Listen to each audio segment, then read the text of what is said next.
and welcome back to Haunted Echo. Before we begin, feel free to leave a comment and tell me where you're listening from. I love reading every single one.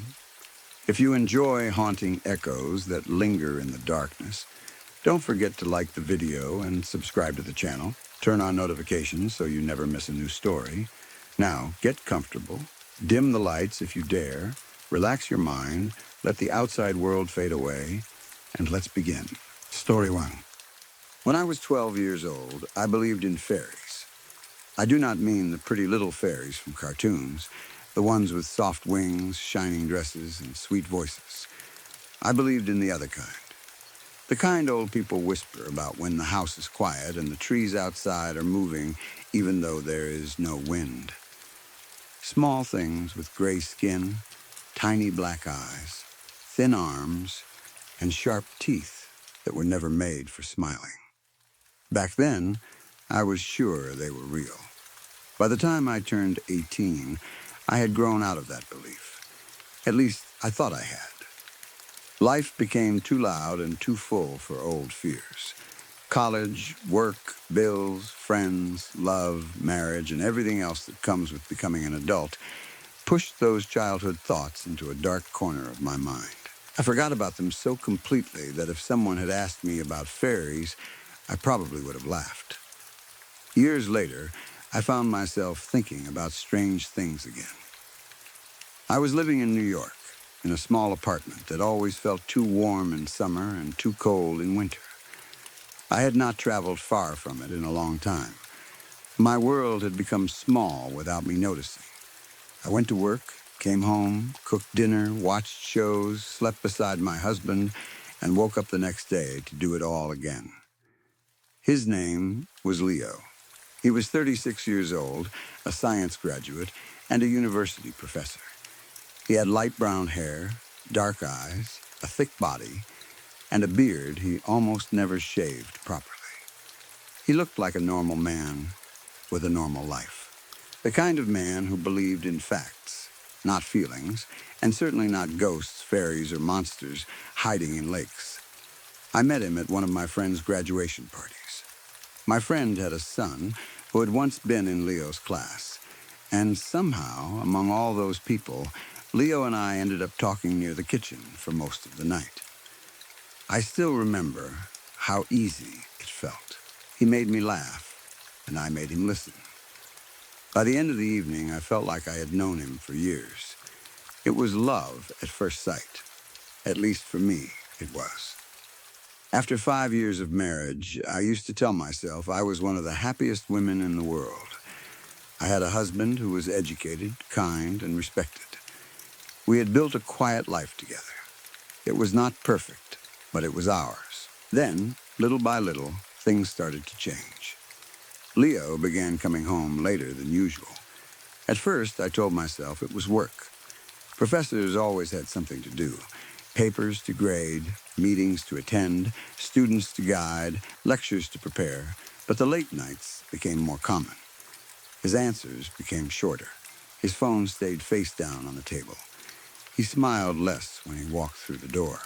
Then he started avoiding me. He would say he was tired. He would fall asleep on the couch instead of coming to bed. Sometimes he would say his back hurt, or that he did not want to wake me up because he had to work late. The excuses were always small, always believable. But after a while, they began to pile up inside my head. I did not know if he was cheating on me. I did not have proof. I only had a strange feeling in my chest every time he looked away too quickly or left the room when his phone rang. That was why I suggested we take a trip.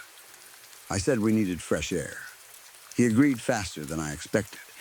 Maybe he also wanted to fix things. Or maybe he only wanted a break from me. I still do not know.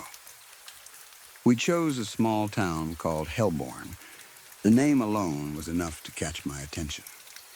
The town was known for stories. Old stories. Stories about strange lights in the woods, children hearing voices near the lake, people going missing, and small figures seen running between the trees after midnight. Being a fan of the supernatural, I wanted to go there, explore the place, and understand what made people so afraid of it. Leo laughed when I told him the reason. You and your ghost stories, he said. But he booked the cabin anyway. The cabin was cheap. Too cheap, honestly. It sat near a large lake and looked beautiful in the photos, even though most of the pictures were blurry. Only a few were clear enough to show the outside. We thought the bad photos were just because the owner had an old phone. The woman who answered through the rental app wrote like an elderly person. Her messages were confusing, full of missing words and strange pauses, but she seemed harmless. We paid everything online before we even left New York. When we arrived in Hellborn, the town was quiet in a way I did not like. It was not peaceful quiet. It was watchful quiet. The streets were narrow, the houses old, and the people we passed did not smile much. Some of them looked at our car for too long. Others turned away as soon as I looked back. The cabin stood at the edge of the lake, surrounded by tall trees. It was made of dark wood, with a small porch in front and a narrow path leading down to a wooden dock. The lake spread out behind it like a sheet of black glass, wide and still, reflecting the gray sky above. I had expected the place to look dirty or broken because of the low price. Instead, it looked almost too perfect from the outside. Leo stepped out of the car first and smiled. Look, babe, what an incredible place. He wrapped one arm around my shoulders while holding our suitcase in his other hand. We had only brought a few clothes, enough for a short stay. His voice sounded warm, almost like the old Leo, and for a second I wanted to believe everything between us would become normal again. Yeah, I said, giving him a small smile. Incredible. But my eyes moved over the cabin, the windows, the lake, and the dark line of trees behind it. Something about the place made my skin feel tight. Leo went inside first. The inside of the cabin was much darker than the outside. Very little sunlight came through the windows, even though it was still afternoon. The air smelled of old wood, dust, and something damp underneath. The floorboards creaked loudly under every step, like the house was warning us that it knew we were there. The living room was simple. Everything was made of wood. There was a small two-seater sofa facing a stone fireplace. Above the fireplace, elk antlers were mounted on a wooden board. A narrow staircase led up to the second floor, where the bedroom was supposed to be. The kitchen was small, with old cabinets and a yellowish sink that looked like it had not been changed in decades. It has character, Leo said. I looked around and forced myself to nod. That night, after we unpacked, I lay in bed beside him wearing a long white nightgown. The bedroom was cold, and the blanket smelled faintly of cedar and old dust. Leo fell asleep quickly, as he often did. He turned his back to me. The sheet pulled up to his waist and began to snore softly. His chest rose and fell slowly in the dim light coming from the window. I stayed awake. I played with a gold ring on my finger, turning it around and around. I thought about all the nights he had slept on the couch. I thought about his phone. I thought about how strange it was to feel lonely beside the person I loved most. The cabin was quiet except for Leo's breathing and the soft sound of water moving outside. Then I heard something downstairs. It was a wet sound. At first I thought it was the old pipes. Then it came again. Step, step, step. It sounded like damp feet walking slowly across the wooden floor. My hand froze on my ring. I stopped breathing for a moment and listened. The sound moved through the cabin below us, slow, heavy, wet, like someone had walked straight out of the lake and into the living room. I swallowed hard and told myself it was nothing.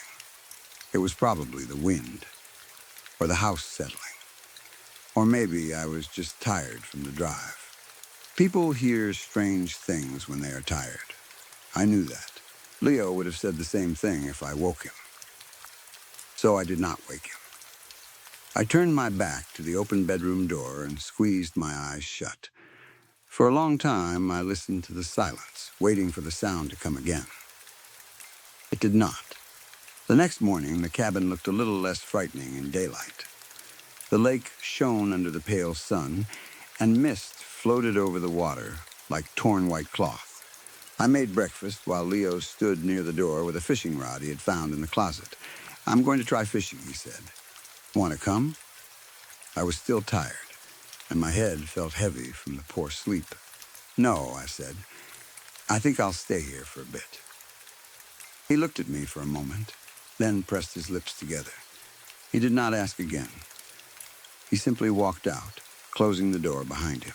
I stood by the kitchen window with a cup in my hand and watched him make his way down the path toward the dock. He looked small against the lake. The air outside was still. Not even the trees moved. Then I saw the child.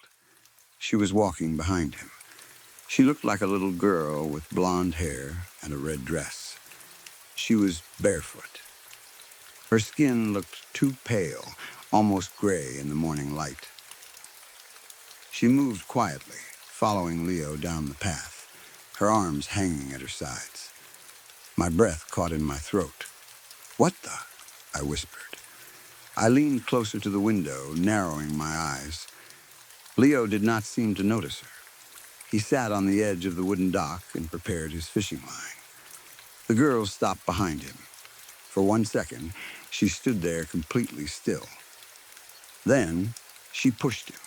Leo fell into the lake with a loud splash. His fishing line tangled around him as he hit the water. I gasped and dropped my cup. It shattered on the floor, sending pieces of ceramic across the kitchen. I jumped back, my heart hammering. When I looked up again, Leo was sitting calmly in the same spot on the dock.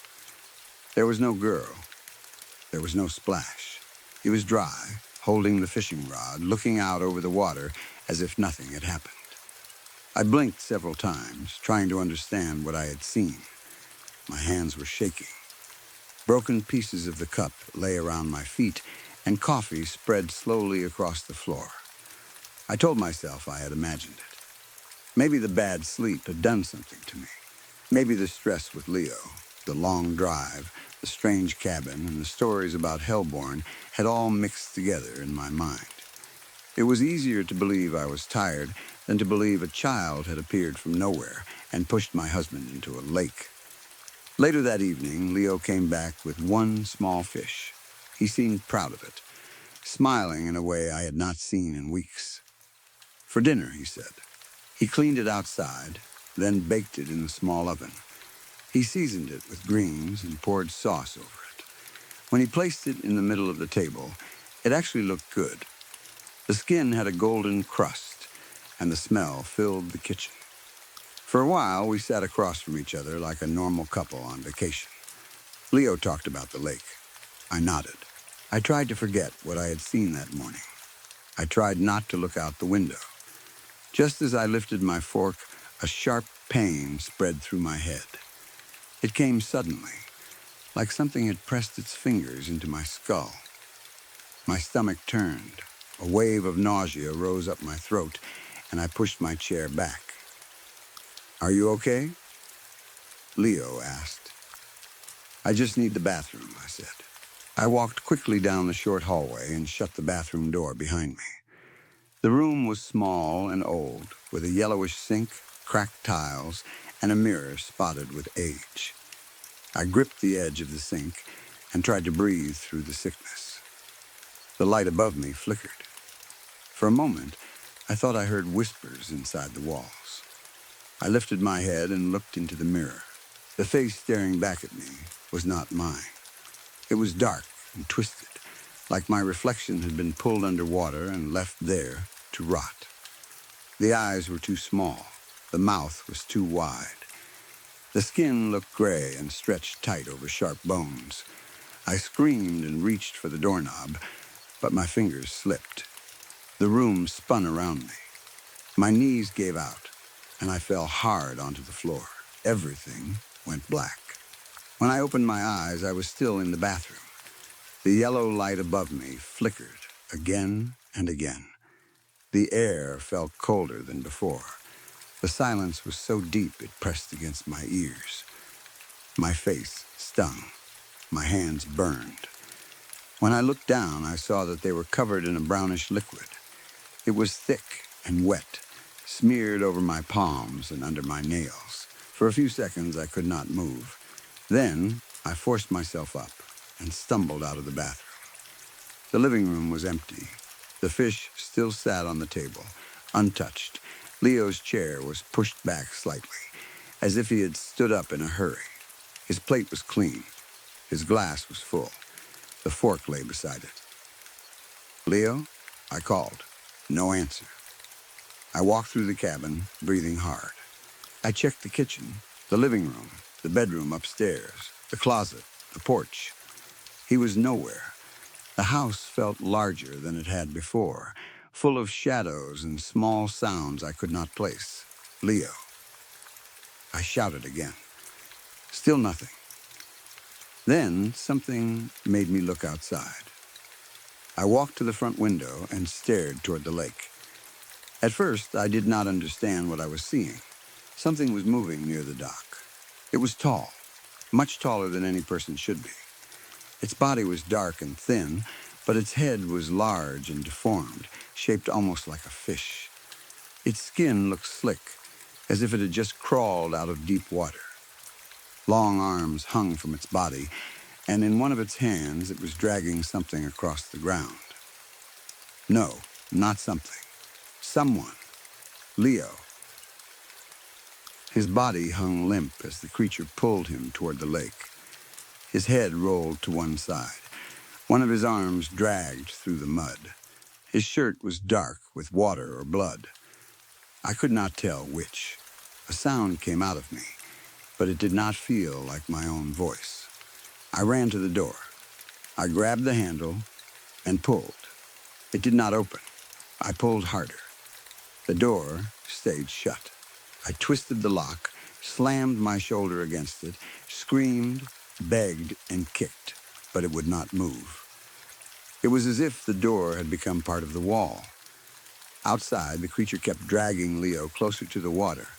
"Stop!" I screamed. "Please, stop!" The thing paused. For one horrible second, it turned its head toward the cabin. Even from that distance, I felt it looking at me. Then it pulled Leo into the lake. The water closed around them without a splash. I do not remember how long I stood there crying. I only remember the cold window under my hands and my own breath fogging the glass. After that day, I reported Leo missing to the town police. They did not believe me. Of course they did not. What was I supposed to tell them? That something with a fish head had dragged my husband into the lake? That a blonde child in a red dress had pushed him into the water earlier that morning? But maybe she had not. Because when I looked again, he was fine. That the bathroom mirror had shown me a face that was not mine. I told them the simple version. I said Leo had disappeared from the cabin. I said I had been sick in the bathroom, and when I came out, he was gone. I said I saw something by the lake, but I stopped myself before saying too much. They asked for proof that he had ever been there. I showed them photos from the trip. I showed them our messages, the booking, the payment. They searched the cabin and the area around the lake. They found his suitcase. They found some of his clothes. They found the fishing rod near the dock. But they did not find Leo. No body, no blood, no sign that someone had dragged him anywhere. For a while, I became the main suspect. I could feel it in the way they looked at me. A wife with a missing husband. A marriage that maybe was not perfect. No witnesses. No body. No clear story. I almost got arrested. In the end, they let me go. Not because they believed me, but because they had nothing. My stay in the cabin was over, and I had no money to remain in Hellborn. So I went back to New York alone. The apartment felt different after that. Too quiet. Too empty. Leo's books were still on the shelves. His coat still hung near the door. His side of the bed stayed cold. People asked questions for a few months. Then they stopped. That is what happens when someone disappears and no answers come. At first, everyone wants to know the truth. Later, they become uncomfortable around the mystery. They move on because they can. I could not. I started looking into the cabin on my own. I searched public records, old town notices, rental pages, and anything else I could find. That was when I discovered something that made my hands go cold. The cabin had no legal owner. The woman who had messaged us through the rental app was not the owner. As far as the records showed, the only living heiress to the property had been placed in a psychiatric hospital years earlier. She could not have rented the place to anyone. She could not have written those messages. She could not have taken our payment. I tried to find out more, but every new piece of information made me feel worse. There were old stories about the lake, stories about children seeing small gray figures near the water, stories about people hearing wet footsteps inside the cabin at night, stories about a girl in a red dress who appeared behind men on the dock. And there were stories about something in the lake. A tall thing, a hungry thing, a thing that did not always take people right away. I stopped researching after that. Some doors are better left closed. Some answers do not bring peace.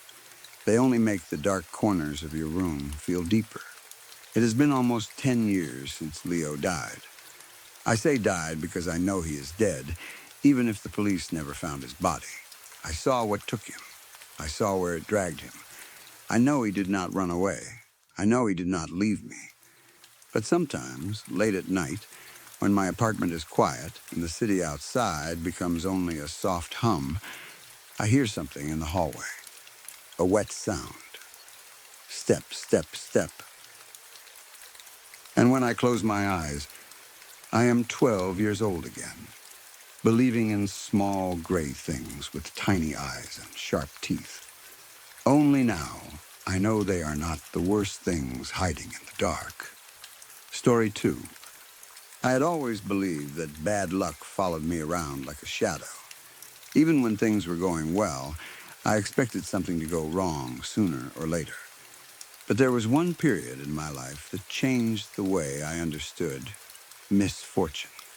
Before that, I thought bad luck meant missing a bus, losing money, getting blamed at work, or falling sick at the wrong time. After what happened to my cousin, I realized true misfortune was something far colder, darker, and harder to explain. It started when my cousin was suddenly diagnosed with a terminal illness. There had been no warning, no long struggle, no clear sign that something terrible was hiding inside her body. She had only felt a little unwell for a few days. At first, everyone thought it was nothing serious. Maybe she was tired, maybe she had caught a simple infection, or maybe she just needed rest. But when she went to the hospital for a checkup, the doctors ran some tests, and everything changed. I still remember the look on my aunt's face when she called my family. Her voice was shaking so badly that she could hardly form words. The doctor had told them that my cousin's condition was extremely serious. The disease had already spread through her body, and the chances of recovery were almost non-existent. One moment, she was a healthy young woman with a whole life ahead of her. The next moment, she was lying in a hospital bed, facing death. Because of this, my own life quickly started to fall apart too. I could not sleep properly. I could not focus at work. My mind kept drifting back to my cousin and the thought that she might not survive. I made mistake after mistake at the office. At first, my boss tried to be patient, but after I messed up several important tasks, he finally lost his temper. He scolded me in front of everyone and told me to go home and rest before I caused even bigger problems. I did not argue. I knew he was right. My body was sitting at a desk, but my thoughts were trapped in that hospital room. My cousin and I had grown up together. She was 2 years older than me. but we were close enough to feel almost like sisters. When we were children, she was always the calm and clever one. She got excellent grades in school without showing off, and she treated everyone kindly. She was the sort of person adults loved to praise and other children secretly admired. As she grew older, she became even more beautiful. Her hair was a soft chestnut brown, falling in natural waves around her shoulders. Her face was delicate, her skin fair, and her lips always seemed to carry a gentle smile. Many men had fallen for her, but she was never proud or careless with anyone's feelings. That was why her illness felt so unfair. If a cruel person suffered, people might say it was karma. But my cousin had never harmed anyone. She was gentle, smart, and warm. She deserved love, marriage, children, travel, and old age. She deserved ordinary happiness. Instead, she had been given a death sentence before she even had the chance to live fully. There was something else about the timing that made me uneasy. The day she was admitted to the hospital fell during the 7th lunar month. According to old beliefs, that month was known as Ghost Month, a time when the gates of the underworld opened and spirits wandered among the living. I never fully believed those stories, but I had heard them all my life. Elders warned children not to stay out too late during that month. They said the air became heavy with wandering souls, and people with weak health or bad luck could easily attract unclean things. The hospital itself did not help. Tall banyan trees grew on both sides of the hospital grounds. Their roots twisted down like long fingers, and their branches stretched wide enough to block much of the sky. Older people often said banyan trees gathered yin energy. They believed such trees attracted spirits because their shade was too deep and their roots reached too far into the earth. I used to laugh whenever I heard that. But when I walked through that hospital courtyard for the first time, with those trees standing silently around me, I could not laugh. The first time I visited my cousin's ward, I felt something wrong the moment I stepped inside. It was not just sadness. Hospitals are always sad.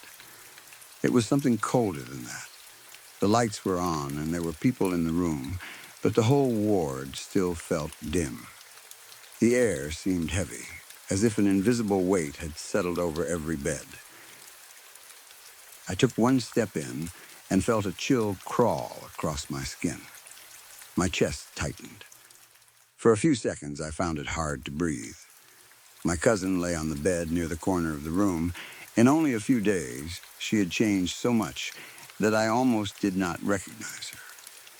Her face had lost its color. Her cheeks had sunk in. Her eyes looked tired, as if she had not slept for weeks.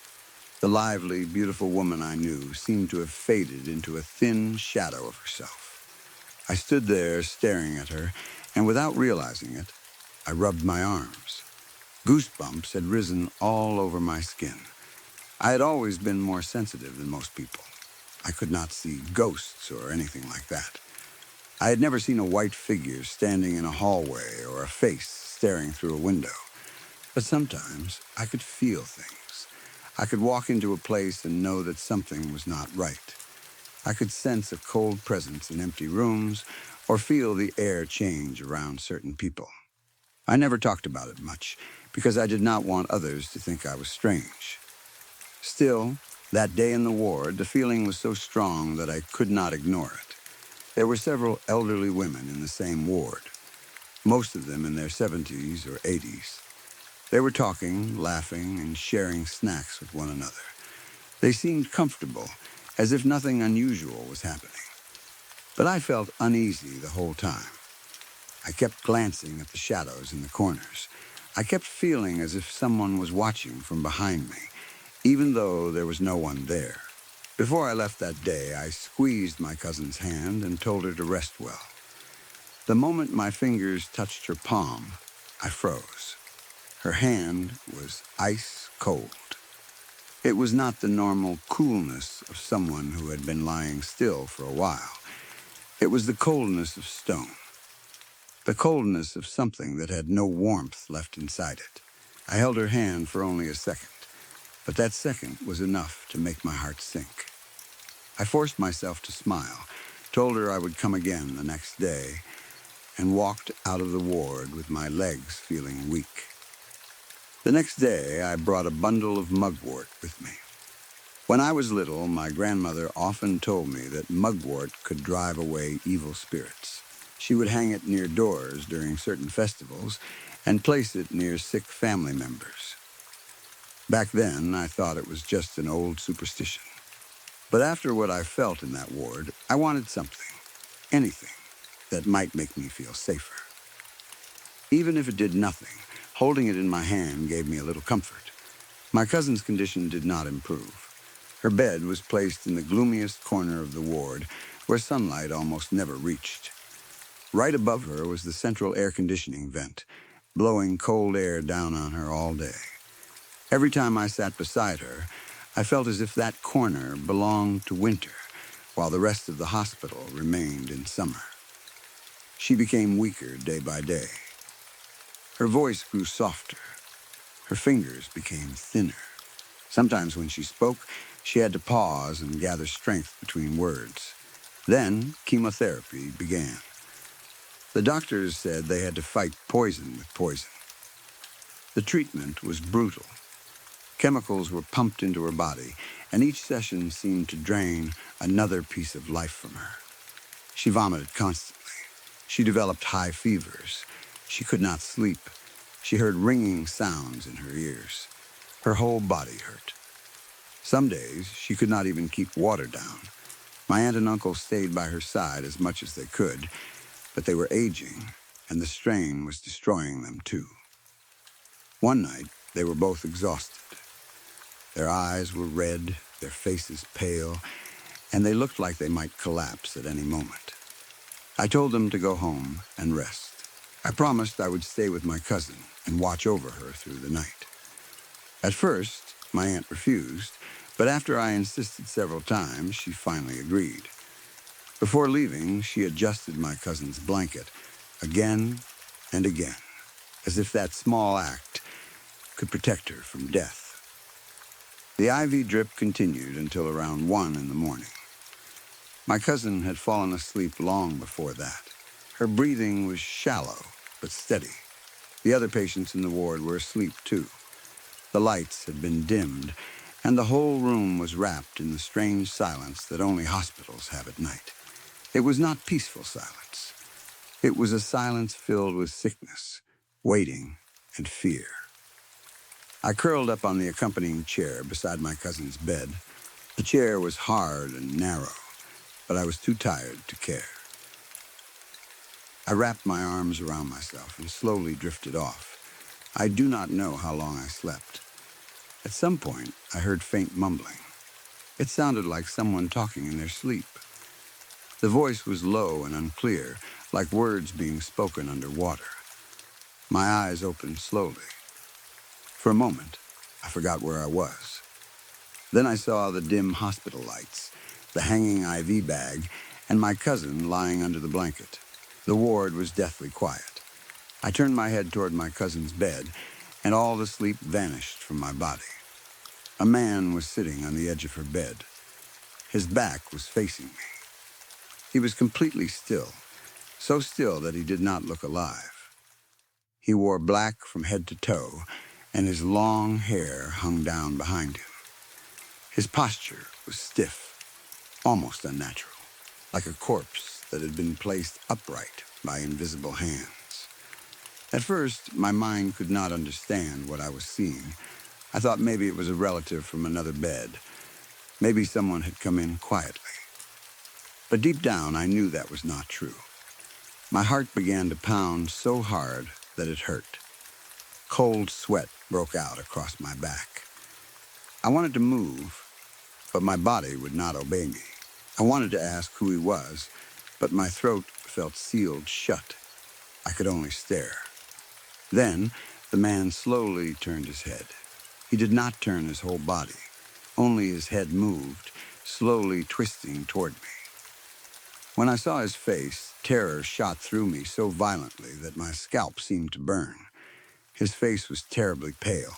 Not pale like a sick person, but pale like something that had never known sunlight. There was no warmth, no color, no human expression. His eyes were cold and empty. He looked at me as if I was nothing, as if I was no more important than a fly buzzing near his ear. There was no anger in his gaze, but there was also no mercy. That made it even worse. I tried to scream, but no sound came out. My chest tightened, my vision blurred. The last thing I remember was his cold stare fixed on me. Then, without understanding how, I sank back into a heavy, foggy sleep. When morning came, sunlight was trying to push through the curtains. Nurses were moving in and out of the ward. One of the elderly women was coughing. Another was eating porridge from a plastic container. Everything looked normal, almost too normal. I sat up in the chair with a stiff neck and a pounding headache. For a few seconds, I wondered if I had dreamed the whole thing. But the fear in my body was still real. My clothes felt damp from sweat. I looked at my cousin. She was still asleep. Her face was pale, but she was breathing. There was no man sitting on the bed. There was no sign that anyone had been there. I did not tell anyone what I had seen. I was afraid they would say I was too tired or too anxious. Maybe they would be right. I tried to convince myself it had been a nightmare caused by stress. Later that day, something even stranger happened. My cousin told me that she had been extremely tired and had slept from morning until early afternoon without waking. Around 2 o'clock, while the ward was quiet, the door creaked open. A man in his 30s walked in. He wore a hat pulled low over his face and carried a paper bag printed with the words, "Wishing you good health." According to my cousin, the man walked straight to her bedside. He kept his head lowered, so she could not clearly see his face. His voice was rough and hoarse when he spoke. "Could you lend me 10 yuan?" he asked. "I'll pay you back in an hour." My cousin had just woken up and was already in a bad mood. She was sick, weak, and tired of strangers coming in and out of the ward. When she heard him asking for money, she thought he must be some kind of scammer. 10 yuan was not much, but the way he appeared so suddenly made her uncomfortable. She told him to leave. The man did not get angry. He did not argue. He simply stood there and pleaded again. He asked in the same hoarse voice, over and over, if she could lend him 10 yuan. My cousin became irritated and told him more firmly to get out. After a while, the man lowered his head even more and slowly walked away, looking strangely disappointed. When I heard this, I felt uneasy. I had not seen him enter, but for some reason, the image of him leaving made my heart tighten. It was only 10 yuan. Even if he was a liar, it was not a huge loss. Maybe he truly needed help. Maybe he had a sick relative in the hospital and had lost his wallet. The more I thought about it, the worse I felt. So I hurried out of the ward to look for him. The elevator doors were just about to close when I saw him standing inside. He was alone, his head lowered, the brim of his hat covering half his face.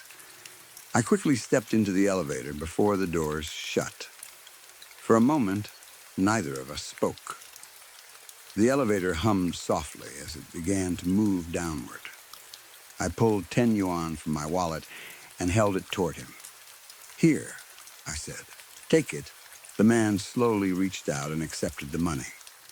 His fingers brushed mine for the briefest moment, and they felt strangely cold. Then he murmured, "Thank you." His voice was rough, like gravel being dragged across stone. Those 2 words were quiet, but they seemed to echo inside the small elevator. When we reached the ground floor, the doors opened. The man walked out quickly. I followed a few steps behind, but in just seconds, he disappeared into the crowd. I looked around, confused. The lobby was busy, filled with patients, nurses, relatives, and hospital staff, but I could not see his hat anywhere. I told myself it did not matter. Maybe he was just fast. Maybe he had turned a corner.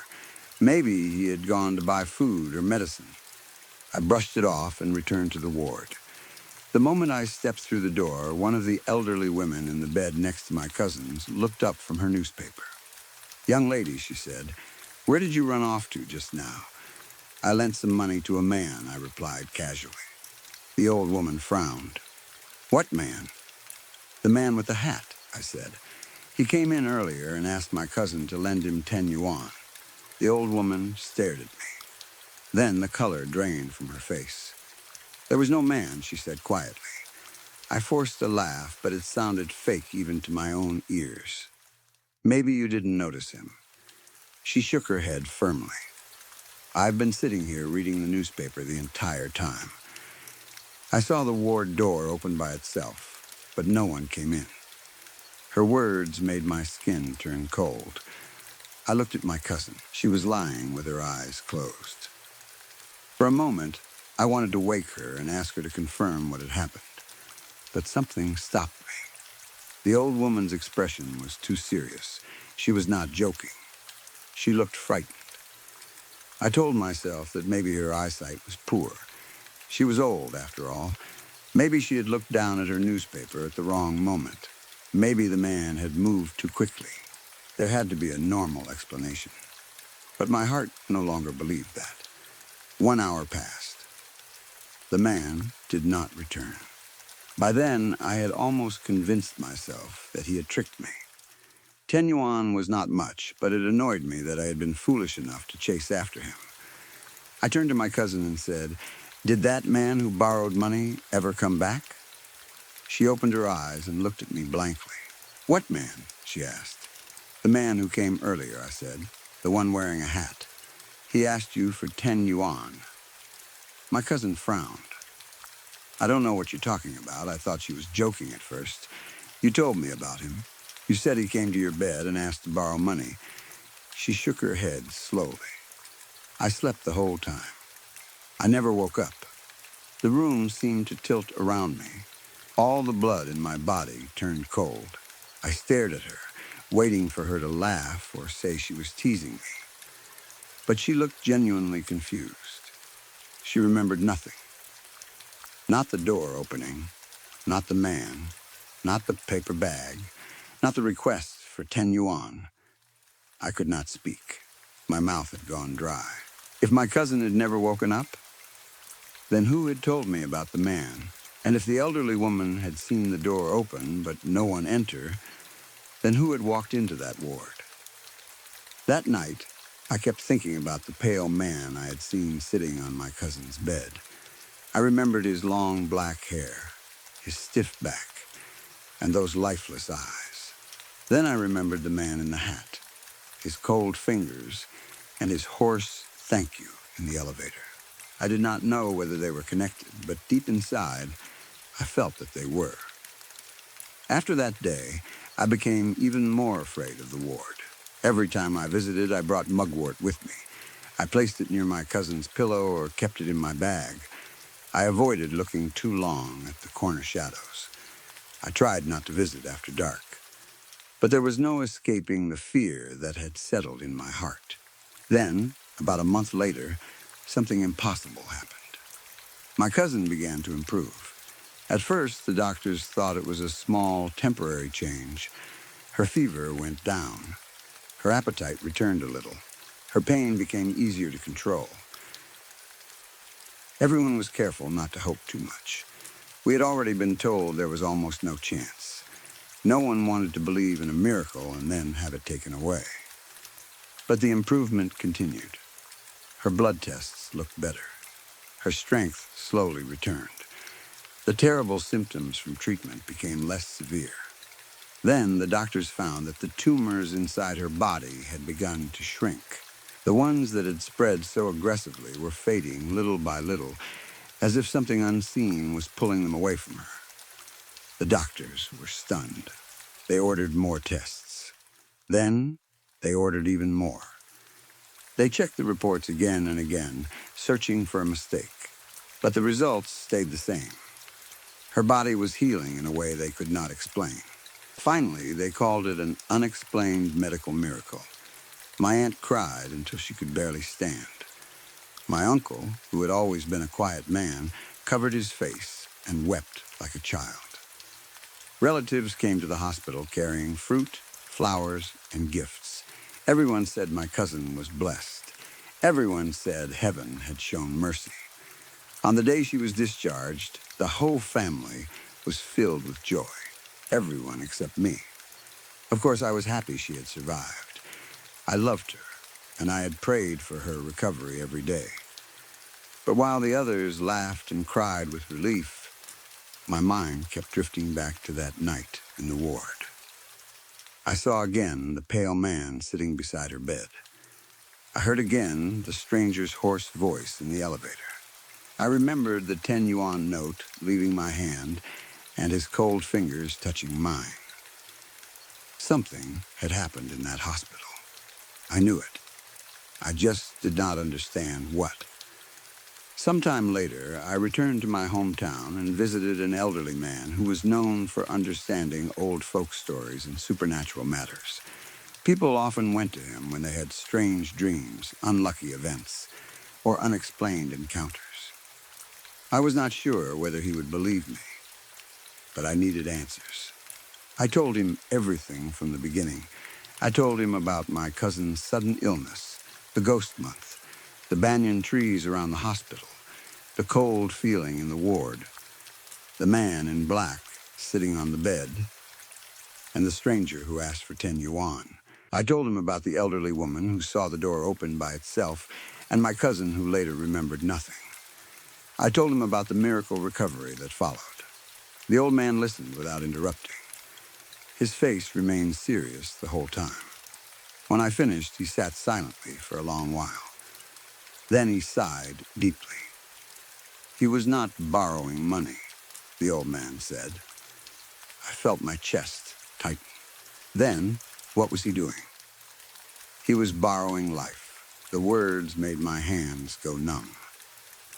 The old man explained that some people on the edge of death were troubled by vengeful spirits. Those spirits came to claim the lifespan that had been marked for them. But sometimes, people who were meant to survive were visited by another kind of spirit, a spirit that owed them something from a past life, or one that carried a debt connected to their fate. Such spirits did not always appear in frightening ways. Sometimes they came with a small excuse, a simple request, or a strange trade. The 10 yuan was only an excuse, he said. What he took was not really money. What changed hands was fate. I sat there, unable to speak.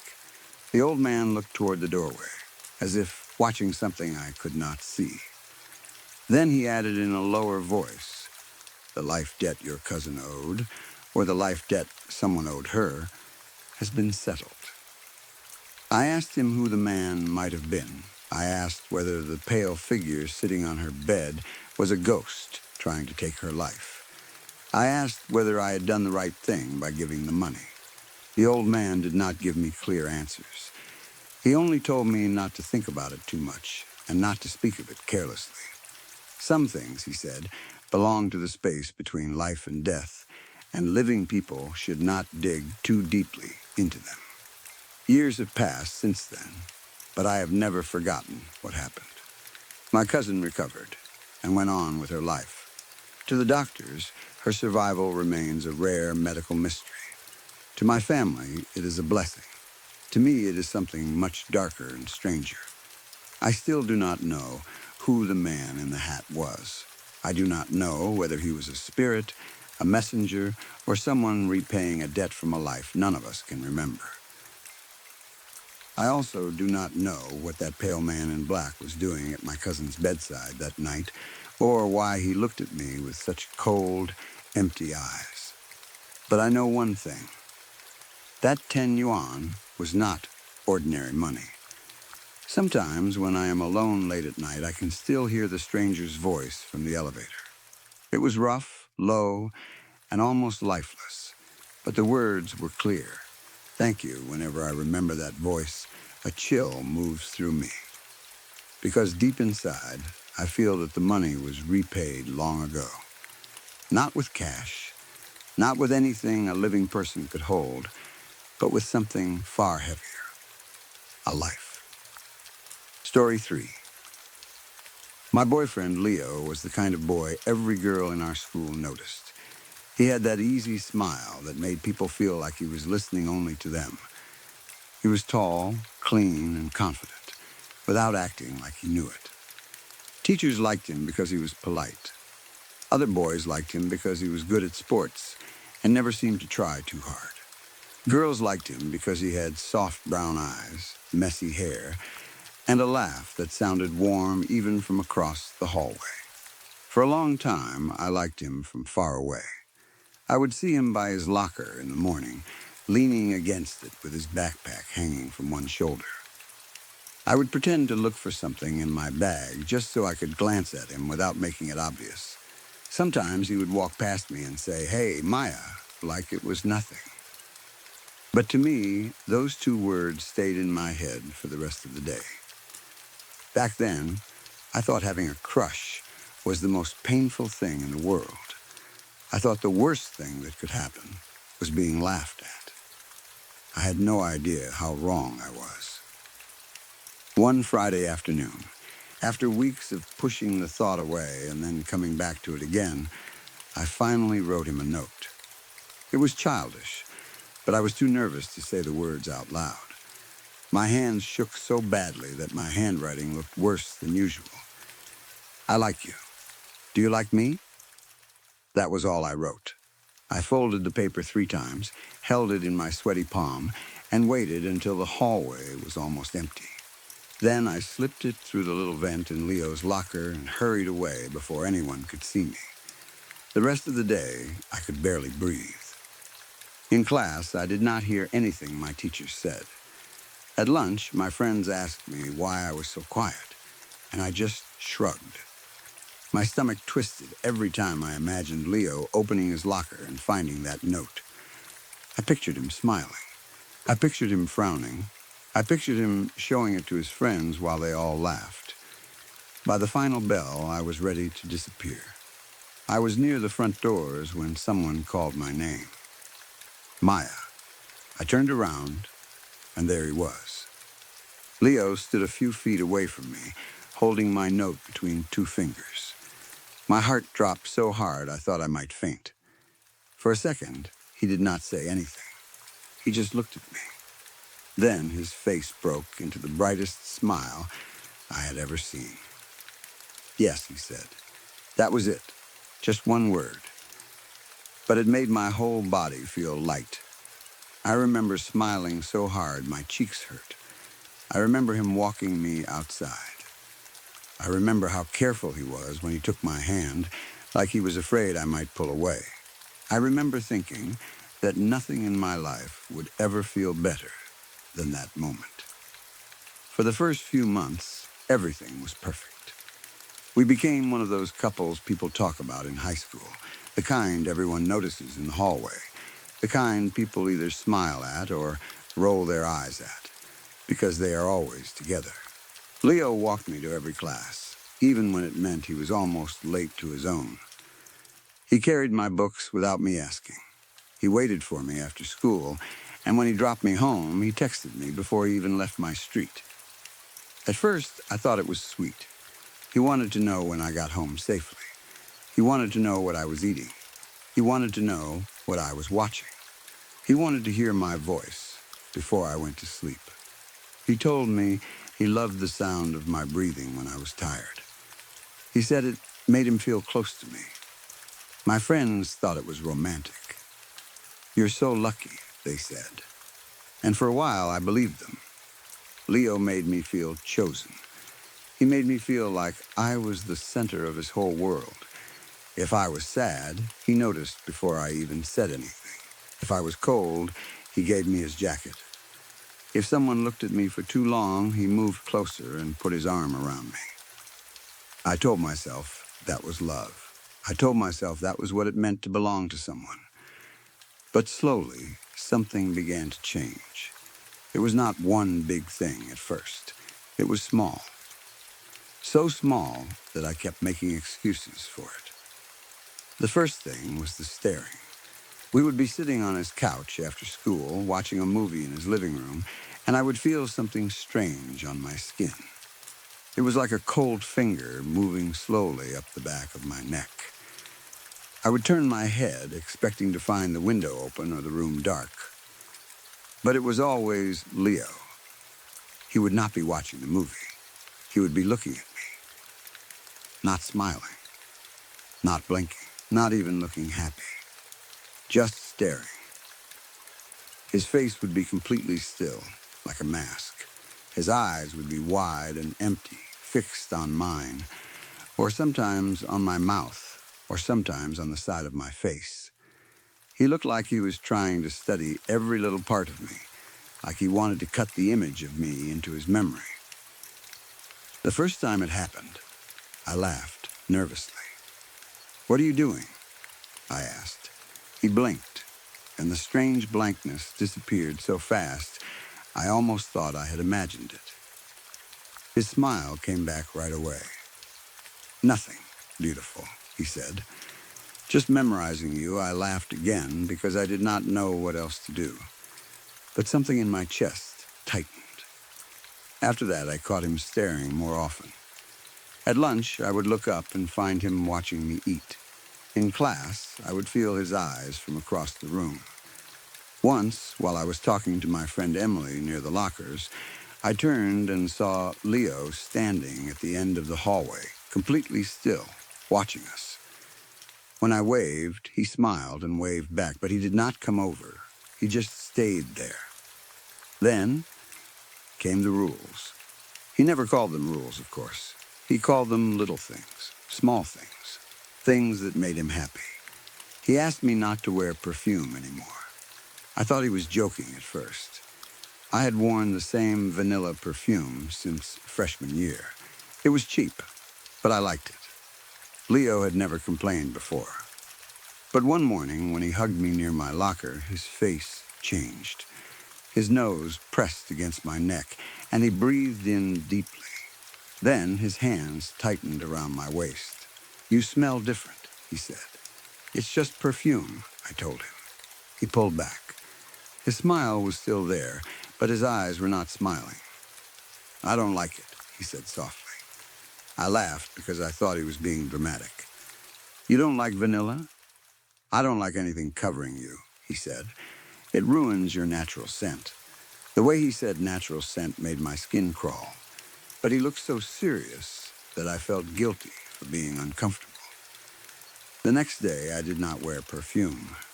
Then he asked me to stop wearing makeup. "You look better without it," he said. A lot of boyfriends say that, I guess. At least that is what I told myself. But Leo did not say it like a compliment. He said it like he was correcting a mistake. When I wore lip gloss to school anyway, he touched my mouth with his thumb and wiped it off. "There," he whispered. "Now you look like you. I should have been angry. I should have told him not to touch me like that." But I was so surprised that I just stood there while my face burned with shame. The worst thing was the hair. One day, while we were sitting outside behind the gym, Leo ran his fingers through my hair. He did that often, and I used to like it. But that day, he paused. "Can I have some?" he asked.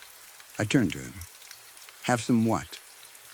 "Your hair." I thought I had heard him wrong. "My hair?" He nodded as if it was a normal thing to ask. "Just a little. A small lock." "Why?" He smiled. "Because I love you," that was not an answer, but he said it so gently that I did not know how to argue. He took a tiny pair of scissors from his bag. I remember staring at them, confused, wondering why he had them ready. Before I could change my mind, he cut a small lock from underneath my hair, where no one would notice. He put it into a clear plastic bag and slipped it into his pocket. I tried to laugh it off. I told myself he was strange, but not dangerous. I told myself some people were just intense when they loved someone. But after that day, the heavy feeling in my stomach never went away. I started feeling tired all the time. I stopped sleeping well. I stopped enjoying things I used to like. When my friends talked, I found it hard to listen. When my mom asked if I was okay, I said I was just stressed about school. But it was not school. It was Leo. He was everywhere. If I took too long to answer a text, he asked where I was. If I talked to someone he did not like, he wanted every detail. If I said I wanted to spend one afternoon alone, he looked hurt in a way that made me feel cruel. He never yelled. He never grabbed me hard enough to leave a bruise. He never said anything that sounded like a threat. That almost made it worse, because every time I felt afraid, I blamed myself. Maybe I was overreacting. Maybe I was cold. Maybe I did not understand love. Then, last week, everything changed. I woke up in the middle of the night because my room was freezing. It was the kind of cold that feels wrong. Not like the air conditioner was on too high. Not like a winter draft slipping through the window. It was a deep, dead cold. The kind that seems to come from inside the walls. My blanket was pulled up to my chin, but I was still shivering. My teeth clicked together. For a few seconds, I kept my eyes closed, trying to convince myself to go back to sleep.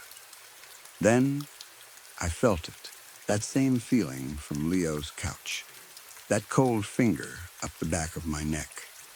Someone was watching me. I opened my eyes. At first, I only saw darkness. My room was lit by a thin gray strip of moonlight coming through the curtains. My dresser was a black shape. My chair was a black shape. My closet door stood closed across from my bed. Then I looked at the corner. Leo was standing there. He was in the darkest part of my room, near the wall, standing perfectly still. His arms hung at his sides. His head was tilted slightly, like he had been watching me for a long time and was curious about what I might do next. For one horrible second, I could not move. My mind refused to understand what I was seeing. Leo did not live with us. He did not have a key. My bedroom was on the second floor. My door had been locked. My window had been locked too. But there he was, standing in the corner like he belonged there. Then his mouth moved. He smiled. I screamed. I screamed so loudly my throat burned. I kicked the blankets away and scrambled backward until my back hit the headboard. Leo did not move. He did not run. He did not speak. He just kept watching me. My bedroom door flew open. My dad rushed in with a golf club in both hands, his face pale and wild. My mom was right behind him, yelling my name. Dad slapped the light switch, and bright light filled the room. The corner was empty. Leo was gone. My dad searched everywhere. Under the bed, inside the closet, behind the curtains. He checked the window, but it was locked from the inside. He checked the hallway and the stairs. He checked the front door. Nothing was open. Nothing was broken. My parents told me it had been a nightmare. I wanted to believe them. I really did. But I knew what I had seen. The next morning, I went to school feeling like I had not slept at all.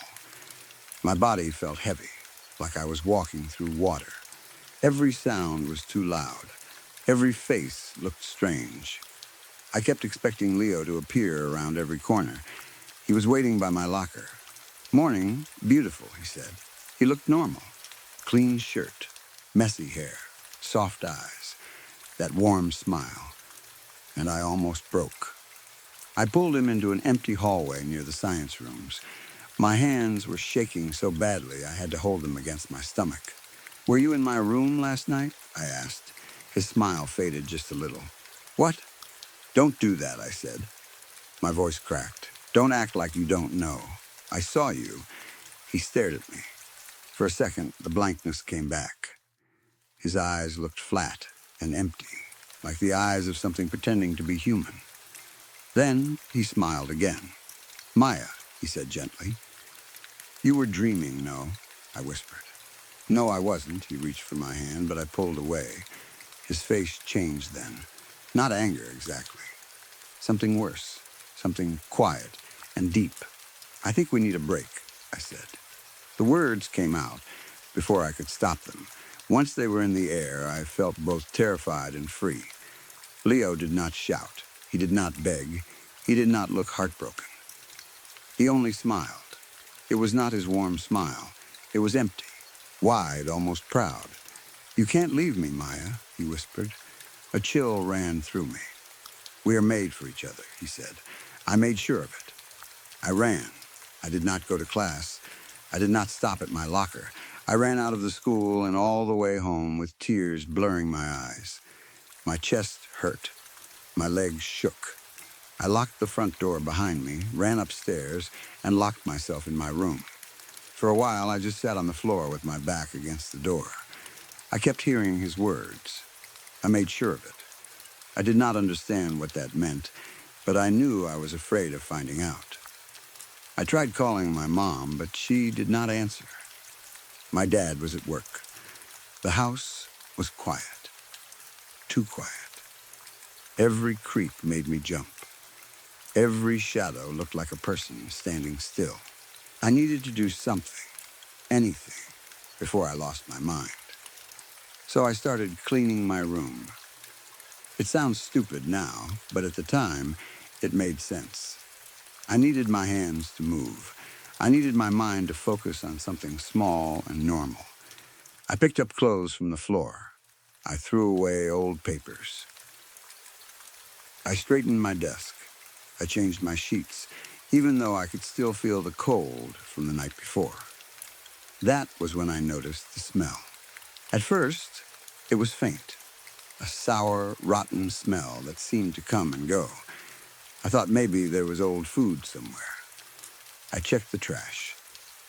Nothing. I checked behind my desk.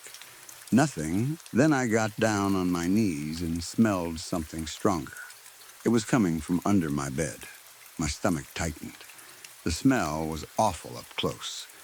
It smelled like old pennies, wet dirt, and meat left too long in the sun. I covered my nose with my sleeve and looked under the bed. There was a duffel bag, a large, dark duffel bag I had never seen before. For a moment, I simply stared at it. Then I remembered the night before.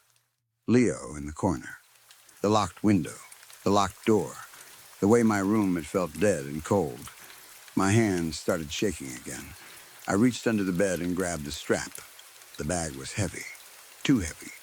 It dragged across the floor with a slow, thick sound, as if whatever was inside had settled into itself. The smell became so strong that I gagged. I wanted to run. I wanted to leave the room and never come back. But some terrible part of me already knew I had to open it. The zipper was stuck. Something dark and dry had hardened around it. At first, I thought it was mud. Then I touched it. It flaked beneath my fingers. Blood, I made a sound that did not feel human. A small, broken sound from deep in my throat. But I still pulled the zipper. It moved an inch, then stopped. I pulled harder. The dried blood cracked. The zipper slid open with a rough tearing sound. The smell hit me like a wall. I fell back, coughing, tears filling my eyes. Inside the bag was a body. At first, my brain refused to understand it. I saw pale skin, dark hair, a twisted arm, clothes stained with brown-black patches. The face was swollen and sunken in places, the skin loose and gray. It was rotting. It was impossible. It was not something that should have been under my bed, in my room, in my house. Then I saw the jaw, the hair, the shape of the face, and the world seemed to drop away beneath me. It was Leo, the real Leo. He was folded inside the duffel bag like something thrown away. I crawled backward until I hit the wall. I could not breathe. My chest pulled in and out, but no air seemed to reach me. The room spun. My hands were covered in dried blood dust from the zipper, and I stared at them like they belonged to someone else. Leo was dead. Not newly dead, not from last night, not from this morning. He had been dead for months. Even through my panic, I could see that. The body was too far gone. The smell was too deep. The skin, the eyes, the terrible softness of him. He had been dead for a long time. Around the time I slipped that note into his locker, the thought moved through me slowly, like a blade. If Leo had been dead all this time, then who had smiled at me after school? Who had said yes? Who had held my hand until his knuckles turned white? Who had walked me to class, texted me every night, kissed me, touched my face, kept my hair in a plastic bag? Who had been wearing Leo's smile? I clapped a hand over my mouth and started sobbing. My whole body shook. I wanted my parents. I wanted the police. I wanted to wake up. More than anything, I wanted to go back to the day before I wrote that stupid note. Then my phone buzzed. The sound was small, but it made me scream. My phone was on the floor near my bed. The screen lit up. A message from Leo. For a long moment, I could only stare at the name. Then, with shaking fingers, I picked it up. I told you, Maya, we are made for each other. The real Leo actually laughed when he read your note. He was going to embarrass you in front of the whole school. So I fixed it. I took his place. Do you like your gift? I read it once, then again, then again. The words did not feel real. They looked like they were floating above the screen. The real Leo had laughed. He had not loved me. He had not smiled, because my note made him happy. He had been planning to hurt me. And something else had hurt him first. Something had killed him, hidden his body, taken his face, and stepped into his life like it had always belonged there. It had given me the boyfriend I thought I wanted. My sob came out loud and broken. I dropped the phone. It hit the floorboards and the screen cracked, but the message still glowed through the broken glass. That was when I heard the sound. It came from the closet, a soft, wet sound. At first, I thought something had shifted inside the duffel bag, but then it came again. Rip, I stopped breathing. Rip, it sounded like wet leather being pulled apart, like someone peeling soaked tape from skin. Slow, sticky, careful, my closet door was closed. I knew I had checked it earlier. I knew there had been nothing inside. My dad had checked it last night, too. But now, as I stared at it, the door moved. Just a little. The handle turned. The closet door creaked open. Darkness filled the gap. Then I saw him. Leo stood inside my closet. But it was not Leo anymore. Not completely. His body was the same. Same height, same shoulders, same shirt he had worn to school that morning. But his face looked wrong in the dim light. Too tight, too shiny. The skin around his cheeks looked stretched. The corners of his mouth trembled like they were being pulled from behind. His hands were raised to his jaw. His fingers pressed into the skin along the edge of his face. "I'm glad you found him," he whispered. The voice came from his mouth, but it did not sound like Leo now. It was lower, wetter, like someone speaking through a throat full of mud and broken glass. I tried to scream, but nothing came out. He stepped out of the closet. The floorboards creaked under his shoes. This face was getting too tight anyway, he said. His fingers dug deeper into the skin under his jaw. I heard a soft crackling sound, like old glue breaking apart. Tears ran down my face. I shook my head over and over, unable to move. Please, I whispered. He smiled, but the smile did not fit anymore. One side of his mouth pulled too far. The skin near his ears split open with a wet little pop. He sighed, almost with relief. Help me take it off? He asked. Then he pulled. The skin of Leo's face began to slide. It did not tear all at once. It peeled slowly, stretching down from the cheekbones, dragging over the nose and mouth like melted wax. Beneath it, something dark and wet moved. Not muscle, not bone. Something pale in places, black in others, shining like it had been living under that stolen face for too long. I pressed myself against the wall, sobbing so hard I could barely see. The thing in Leo's body tilted its head. Don't cry, Maya, it said. The stolen face hung loose now, folded near its chin. One of Leo's eyes had slipped lower than the other. The mouth sagged open, no longer connected to the smile I had loved. I did all of this for you, it whispered. Behind me, the duffel bag lay open. The real Leo's dead face stared upward from inside it, gray and ruined.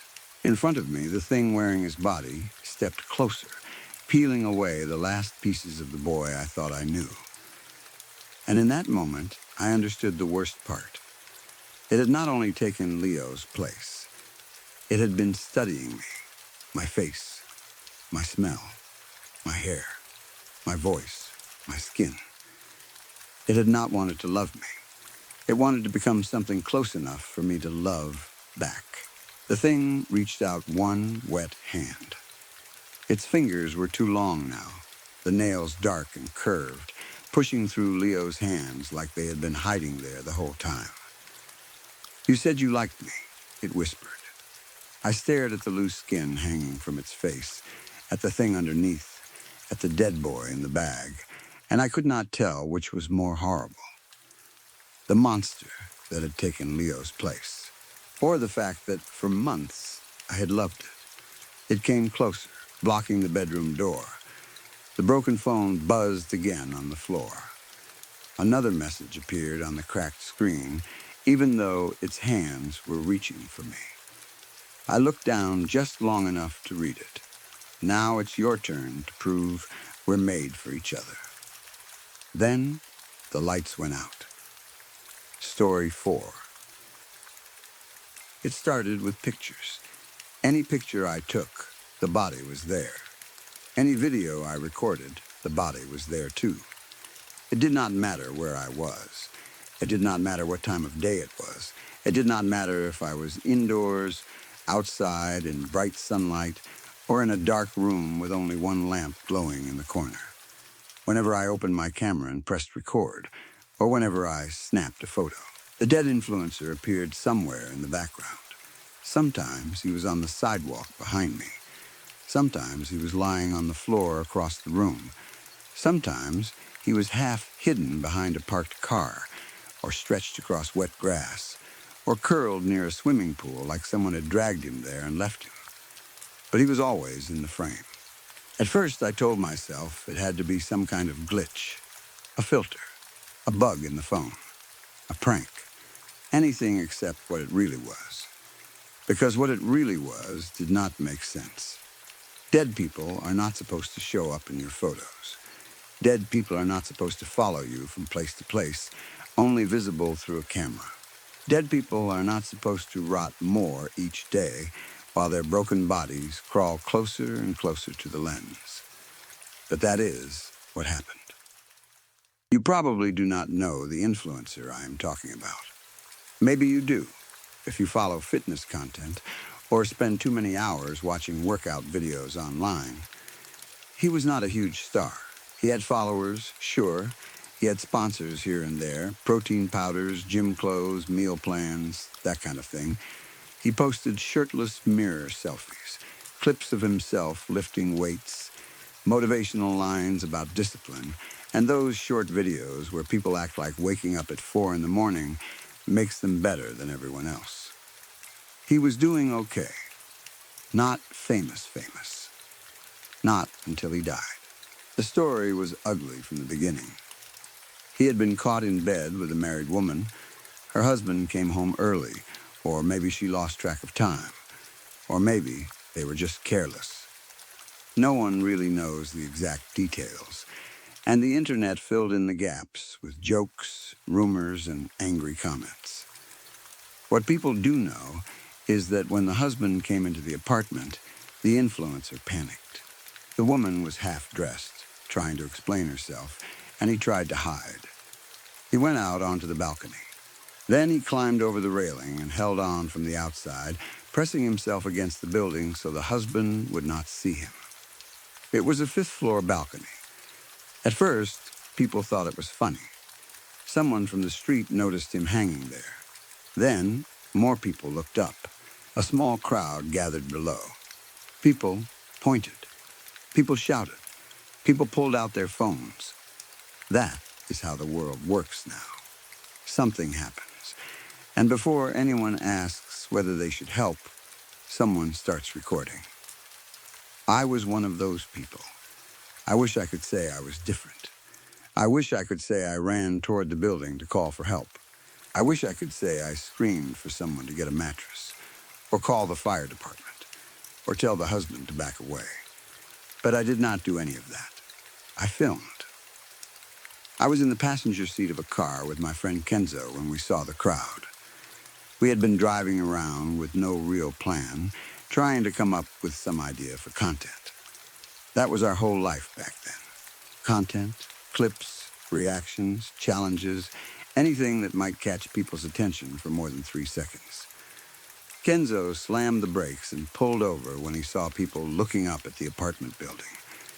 "What's going on?" he said. Before I could answer, he was already out of the car. I grabbed the camera because that was my job. Kenzo was always the one in front of the camera. He had the face for it, the energy, the easy smile, the kind of confidence that made strangers keep watching, even when he was saying nothing important. I was the one behind the scenes. I filmed. I edited. I added music, captions, sound effects, cuts, zooms, whatever made the content feel faster and funnier. I am not made for the camera. Some people look amazing from every angle. I look strange from all of them. I blink at the wrong time. My hair never sits right. My smile looks forced, even when it is real. In photos, one side of my face always looks like it belongs to another person. So Kenzo performed, and I held the camera. That day was no different. He pushed through the crowd with that excited grin on his face, already talking like we were live. "Guys, you are not going to believe this," he said, turning toward my camera. "There is a dude hanging off a balcony right now. Like actually hanging." I pointed the camera up. The fitness influencer was there, clinging to the outside of the railing. His muscles were tight. His face was red. He was trying to hold himself still, but his arms were shaking. Even from the street, I could see his fingers locked around the metal. His legs dangled in the air. People were laughing. Some were shouting advice. Others were recording from every angle. Then, the husband stepped onto the balcony. The influencer looked up. I still remember his face.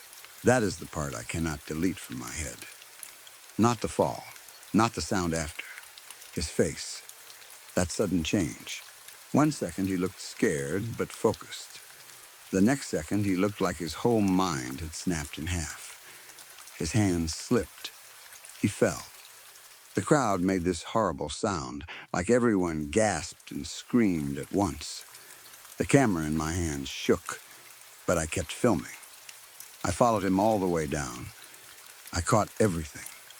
His body turning in the air, his arms reaching for nothing, his body hitting the pavement with a sound that did not belong to a human being. Then silence, then screaming, then more phones lifted into the air. Kenzo turned toward me with his mouth open, shocked and excited at the same time. I know how bad that sounds. I know how evil it sounds now. But in that moment, both of us knew what we had captured. We had the clearest angle. We had the whole fall. We had Kenzo's reaction. We had the crowd. We had the body.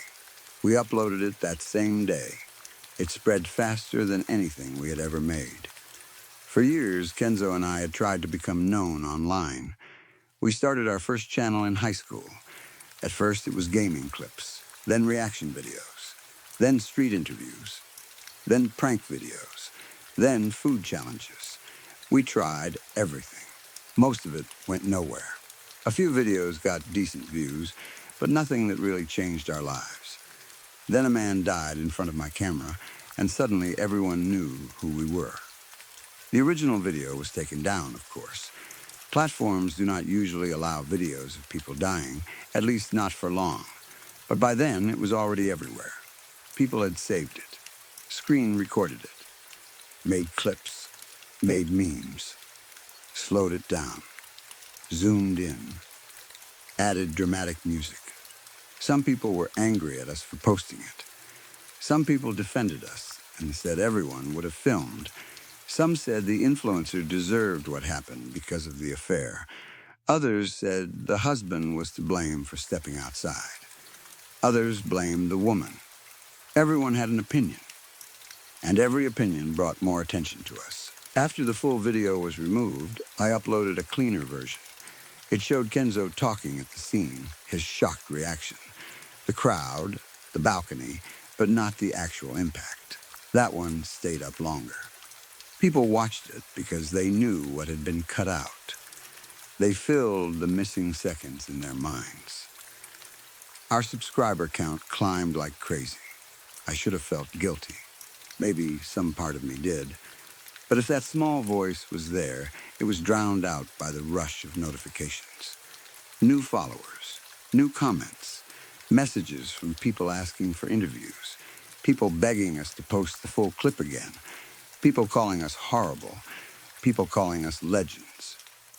It was disgusting, but it felt like success. For a few days, we were everywhere. Then the body came back. I first noticed it while editing a video we had filmed by a pool. The idea was stupid, like most of our ideas. Kenzo was trying different hot sauces and reacting to them. He sat by the water with a line of bottles in front of him, pretending each sauce was worse than the last. He screamed. He coughed. He cried fake tears. It was exactly the kind of content people watched while eating lunch. I was editing late at night, half bored, half tired, when I saw something in the corner of the frame. At first, I thought it was a towel. Then I paused the video. My fingers went cold. On the concrete beside the pool, near the edge of the screen, was the dead fitness influencer. He was lying the same way he had landed after the fall. One arm bent wrong, one leg twisted under him. His head tilted at an angle that made my stomach turn. His clothes were the same. His body looked exactly like it had in the footage I recorded. I leaned closer to the screen. That was impossible. He had not been there when we filmed. I knew he had not been there. We were at a private pool behind Kenzo's cousin's apartment complex. There had been no body on the ground. No one screamed, no one reacted, no ambulance came. I sent the clip to Kenzo. He called me almost immediately. "Oh my God," he said. "You are a sick genius, what?" The body. The dead guy in the corner. That is insane. People are going to lose their minds. I didn't put it there. He laughed because he thought I was messing with him. "No, seriously," I said. I didn't edit that in. He went quiet for a second. Then he said, "Then what, it edited itself?" I did not answer. The body was close to the edge of the frame, so I cropped it out. I told myself it was some glitch from the old video file. Maybe something got mixed in while importing. I wanted to believe that. I needed to believe that. We posted the cropped video. For about 10 minutes, everything was fine. Then the comments started coming in. People were asking about the body. I opened the video and felt my stomach drop. The crop was gone. Or maybe it had never worked. The dead influencer was back in the corner, lying by the pool, clear enough for everyone to see. I deleted the video right away. But before I could even call Kenzo, my phone started blowing up again. This time, it was Instagram. Kenzo had posted a selfie from the beach. He was smiling with the ocean behind him, sunglasses on, hair perfect, looking like the kind of guy who had never been afraid of anything. And behind him, on the wet sand near the water, lay the dead influencer. This time, he looked worse. Not much worse, just enough to notice. His skin looked darker in places. His face was puffier. His mouth hung open. He looked less like a fresh corpse and more like something that had been left out in the sun too long. I called Kenzo. He answered with, "Did you hack my phone?" "No," I said. "Did you install some kind of filter on mine?" "No." We met at his place an hour later. We tested everything. We used my phone, his phone, an old digital camera, a tablet, a borrowed phone from his neighbor. I even found an old instant camera in a closet, the kind that prints the picture right away. Every time Kenzo appeared in the picture, the dead influencer appeared behind him. In the instant photo, the body slowly came into view as the image developed. We watched the white square darken. Kenzo's face appeared first, then the wall behind him, then the shape on the floor near the doorway. The corpse. Kenzo stared at it. "So," he said after a long silence, "I think I'm haunted." I wanted to laugh, but I could not. We spent the next day falling apart. We got drunk. We smoked. We argued. We watched the videos again and again. We tried to see if there was a pattern. We tried to convince ourselves we were being pranked, even though that made no sense. We checked for apps, filters, fake accounts, anything. Nothing explained it. By the second night, fear had turned into something else.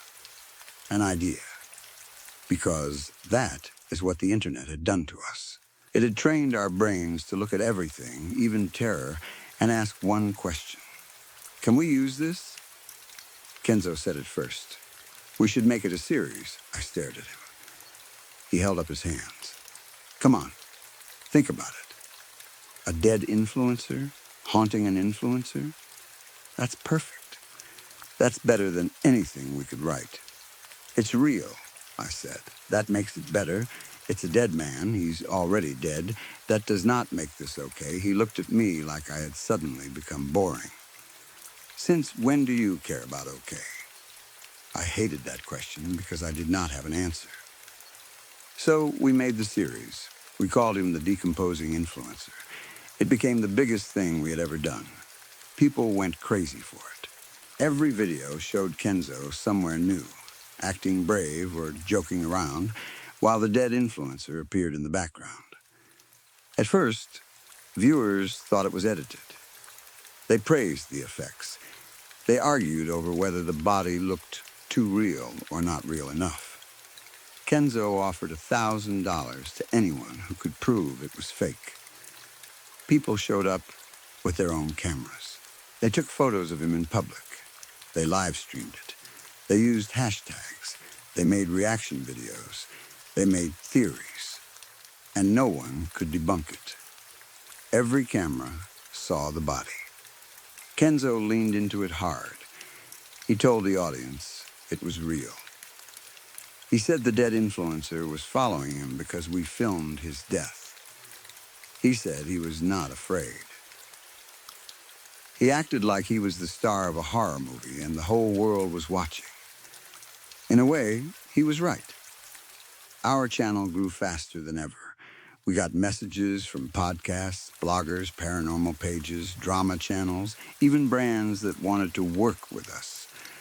I watched the numbers climb and felt the old rush come back.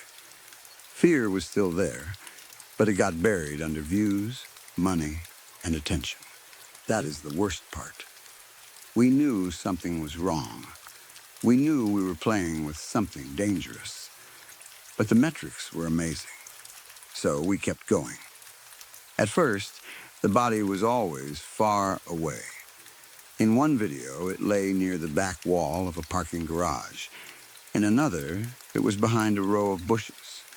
In a coffee shop photo, it was under a table behind Kenzo. In a gym video, it was near the weight racks. One broken arm stretched across the floor. People loved spotting it. They would comment with timestamps. They would zoom in. They would make compilations. They talked about how it looked more rotten every day. The skin was changing color. The face was swelling. The eyes were sinking. The mouth was opening wider, like the jaw was becoming loose. Sometimes the body looked wet. Sometimes black stains appeared under it. We treated it like content. Then one of our followers made a time lapse. They took every appearance of the body from every photo and video and put them in order. The video began with the original fall, then moved through our haunted content day by day. That was when we saw it. The body was not only rotting, it was moving closer. Slowly, so slowly that we had not noticed. But in the time lapse, it was clear. In the first few videos, it was far in the background. Then it was a little closer. Then closer again. Across floors, across sidewalks, across sand, grass, concrete, carpet. Always closer to the camera. There was something else, too. In the original death footage, the influencer's body had landed facing away from us. His head was turned to one side, but his face was not looking at the camera. In the newer videos, his body had turned. His dead eyes faced the lens, every single time. Kenzo and I watched the time lapse in silence. My mouth had gone dry. "What happens when he reaches you?" I asked. Kenzo did not answer right away. His face looked pale in the blue light of the laptop screen. Then he swallowed and said, "I don't know. For one beautiful second, I thought he would say we should stop. Delete everything, leave town, throw away our phones." I thought maybe this was the moment when fear would finally become stronger than greed. Instead, he looked at me and said, "We need to film it." I wanted to argue. I really did. But by then, the whole internet was waiting. The series had become bigger than us. People wanted the next episode. They wanted the confrontation.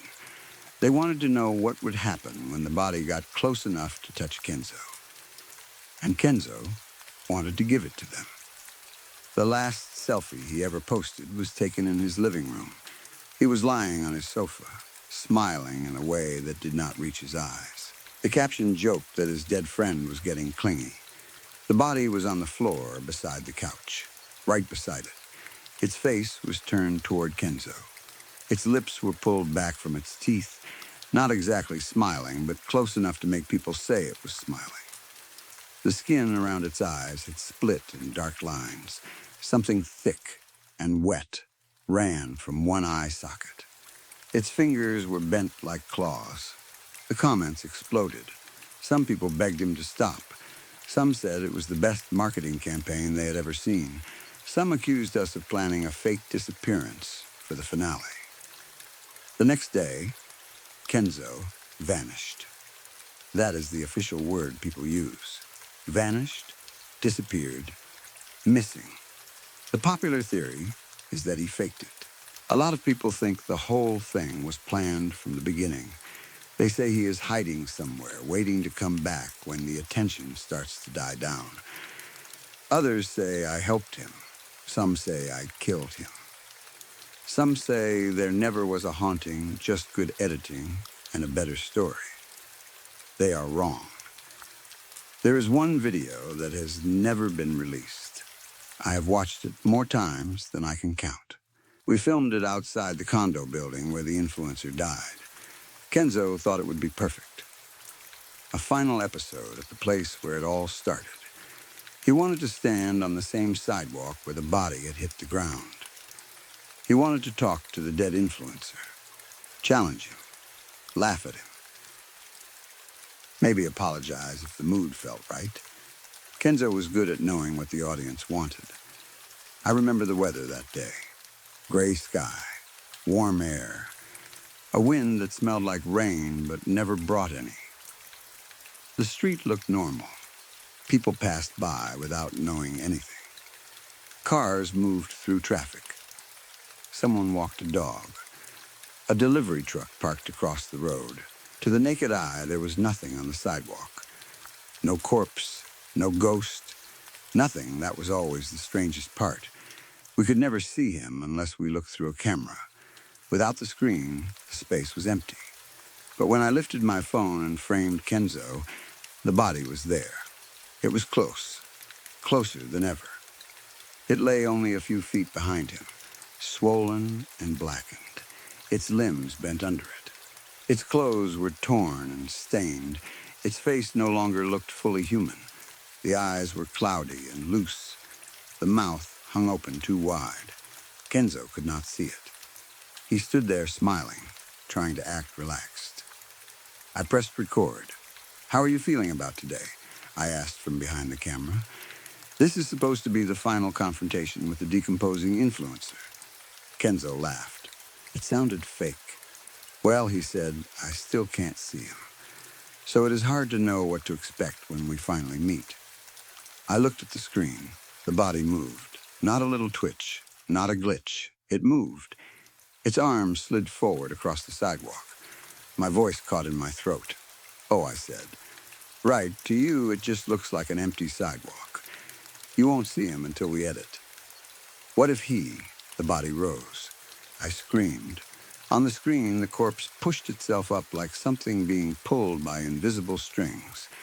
Its broken limbs bent wrong. Its head rolled forward, then snapped toward Kenzo. The mouth opened wider. Kenzo heard me scream and tilted his head. "What?" he said. The dead man reached for him. Kenzo did not see the hand, but he felt it when it grabbed him. I know he did. His whole body froze. His eyes opened wider than I had ever seen. His mouth stretched into a scream so full of fear that I still hear it in my dreams. Then, he was gone. Not dragged away. Not pulled off camera. Gone. One frame, he was there. The next frame, the sidewalk was empty. I dropped the phone, but it kept recording for a few seconds. The screen showed the dead influencer crouched where Kenzo had been standing. Then, slowly, it turned its head toward the camera, toward me. It looked directly through the lens, and I finally understood. It had never only been after Kenzo. I thought that because Kenzo was the one in front of the camera. He was the face people saw. He was the one in every picture. He was the one the body stood behind. He was the one who took selfies and posted jokes. But in the videos I filmed, the corpse had not been moving closer to Kenzo. It had been moving closer to the lens, to my hands, to me. I was the one who recorded the fall. I was the one who kept the camera steady when a man lost his grip and dropped 5 stories. I was the one who uploaded the video. I was the one who edited his death into content. Kenzo sold the haunting, yes, but I captured the moment that started everything. When I saw that dead face turn toward me, I stopped recording. That was the last video I ever took. I have not posted the footage. I know what people would do with it. I know it would be huge, bigger than anything we ever made. Kenzo's final seconds. The real ending. The proof everyone wants. But I cannot do it. Not anymore. I deleted the channel. I took down our videos. I wiped the posts, the clips, the shorts, everything. I deleted backups. I closed accounts. I told myself maybe that would be enough. Maybe if I stopped feeding the machine, if I stopped using him, the dead influencer would leave me alone. For a while, I thought it worked. I stopped taking photos. I stopped recording videos. I covered the camera on my laptop. I stopped going out with people who liked posting everything online. I avoided mirrors in public places because I had started wondering if he might show up there too. But you cannot avoid cameras now. They are everywhere. A few days ago, I was at a grocery store. I kept my head down. I wore a hoodie and sunglasses, even though it made me look ridiculous indoors. I was reaching for a carton of milk when a group of girls nearby started laughing and taking selfies. I stepped back too late. One of them posted the picture. I know because someone sent it to me. There I was in the background, blurry, half turned away, holding milk like an idiot. And behind me, near the end of the aisle, was the dead influencer. He was worse than ever. His body looked almost ruined now. The skin was dark and split. His jaw hung low. His head leaned to one side. One arm was stretched toward me, fingers open, reaching. He was not close enough to touch me. Not yet, but he was closer than before. Since then, I have been living like a hunted animal. I do not go anywhere busy. I cross the street when I see people holding up phones. I turn away from security cameras, even though I know that probably does nothing. I wear a cap low over my face. I keep my own phone powered off in a drawer. It does not matter. The world is made of cameras now. Doorbell cameras, traffic cameras, store cameras, phones, laptops, tablets, dash cams, people recording food, dogs, outfits, arguments, sunsets, every stupid little moment of their lives. And all it takes is one frame, one accidental photo, one stranger's video, one reflection in the background of someone else's post. I keep thinking about the moment Kenzo disappeared. His eyes, his scream, the way the dead thing turned toward me afterward, like Kenzo had only been the first stop, like it had taken him because he was easier to reach, but it had always known where it was going next. I used to think hell was something dramatic. Fire, screaming, demons with horns, a place people warned you about in old stories. Now I think hell might be simpler than that. Maybe hell is being followed by the worst thing you ever did. Maybe hell is knowing you had a chance to be human, and instead you pressed record. Maybe hell is a dead man crawling closer every time a camera catches your face. I do not know how much time I have left. I only know he is still coming. And in a world where everyone is always filming, I do not think I can stay out of the frame forever. Story 5. It was a little after 4 in the morning when I woke up inside my house in a quiet suburb of Miami. At first, I did not even know why I was awake. My room was dark, the air was heavy, and for a few seconds I just lay there under my blanket, staring at the ceiling, while my mind tried to understand what had pulled me out of sleep. Then, I heard it again. It was a strange noise, low and uneven, almost buried under the storm outside. Rain was hitting my bedroom window so hard that it sounded like someone was throwing handfuls of gravel at the glass. Thunder rolled far away over the neighborhood, deep and slow, shaking the silence between the houses. Every few seconds, the sky flashed white, and the shadows in my room moved across the walls like something alive. I had lived in that house for almost 7 years, and I knew the normal sounds of the neighborhood. I knew the hum of air conditioners, the barking of dogs, the soft rush of cars passing on the main road a few blocks away. I knew the sound of palm leaves scraping against the gutters when the wind was strong. But this noise was different. It did not belong to the storm, and it did not belong to any animal I knew. For a moment, I tried to ignore it. I rolled over, pulled the blanket closer to my chin, and told myself it was probably nothing. Maybe a branch had fallen. Maybe a trash can had tipped over in the wind. Maybe my half-asleep mind was making something ordinary sound strange. But then another sound came, sharper this time, and my eyes opened fully. I sat up in bed. The house around me was quiet, too quiet. My parents were out of town for the weekend, visiting my aunt in Tampa, so I was alone. Usually that did not bother me. I was 22, not a little kid, and I liked having the house to myself. But at 4 in the morning, with the storm pressing against the windows and that strange noise coming from somewhere outside, the house suddenly felt much bigger than it really was. I pushed the blanket away and placed my feet on the cold floor. The tiles made me shiver. I stood there for a second, listening. Nothing, only rain. I walked toward the window, moving slowly because the room was almost completely dark. The storm had knocked out most of the streetlights, or maybe the rain was simply so thick that the light could not pass through it.